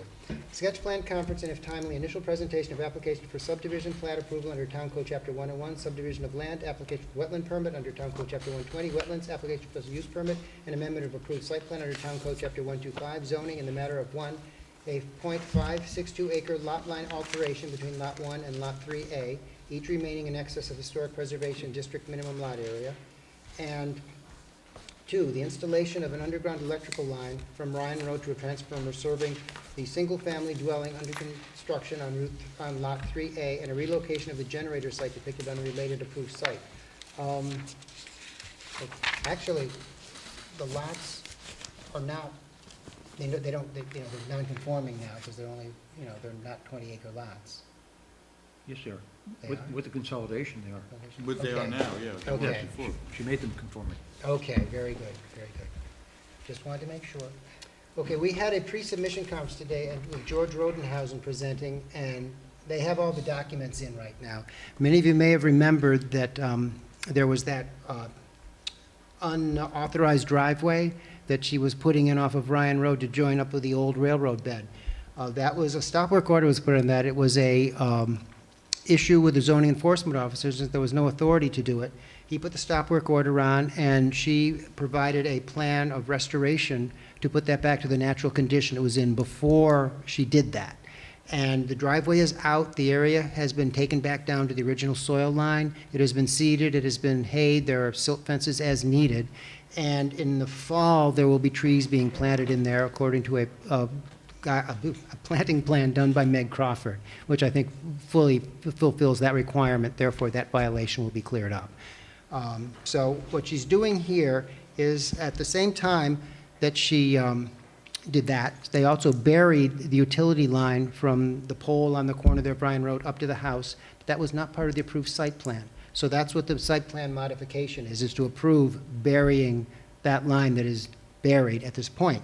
The subdivision application is to take that little parcel of land from the adjoining property so that the original point at which the railroad bed joins Ryan Road will now be part of this parcel so that she can use it, and then, of course, she doesn't need that other unauthorized driveway. So all the documents that are here, we went over it all with George today. He asked, could he possibly be excused tonight? And I said, the poor guy was pooped. So I said, sure. So that's why I'm filling you in on this. And there's one modification in the draft resolution. This was based on a discussion that occurred with George this afternoon. When the merger occurred of lots 3A and 4, Yes. essentially they were left on the plan 2 maximum disturbance envelopes. The second envelope, the one that's not being built on, should have then been identified as a maximum disturbance envelope that would be the authorized location of an accessory building, but not a second principal building. So the item here concerning endorsing the sketch plan would be, endorses the sketch plan subject to requirement that the second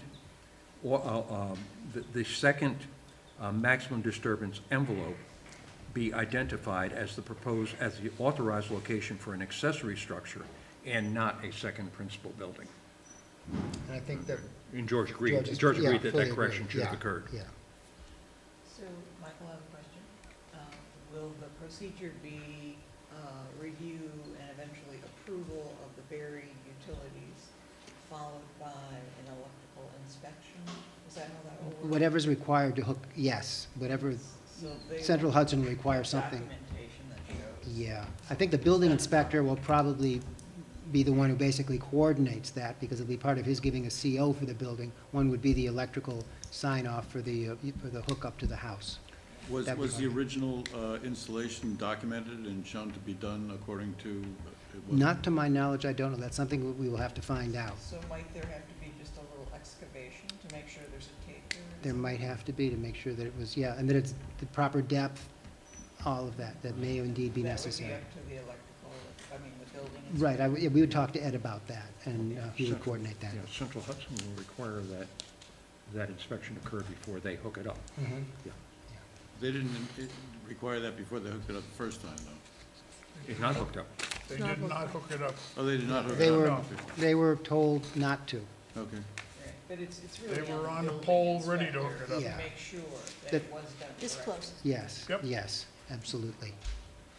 Okay, 7:05. 7:05. Who wants to join me there? I want to see what this looks like now. I'll go. Melody? Okay.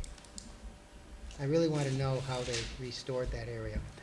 7:05 will be the public hearing. We will refer it to the CAB and the WAC since they're both involved. The clerk will distribute the ag data statement, and we're going to authorize Art to, without prejudice, put together approval documents that we may consider on June 5th or later as we deem appropriate. Could I hear a motion to So approve? moved. Second? Aye. All in favor?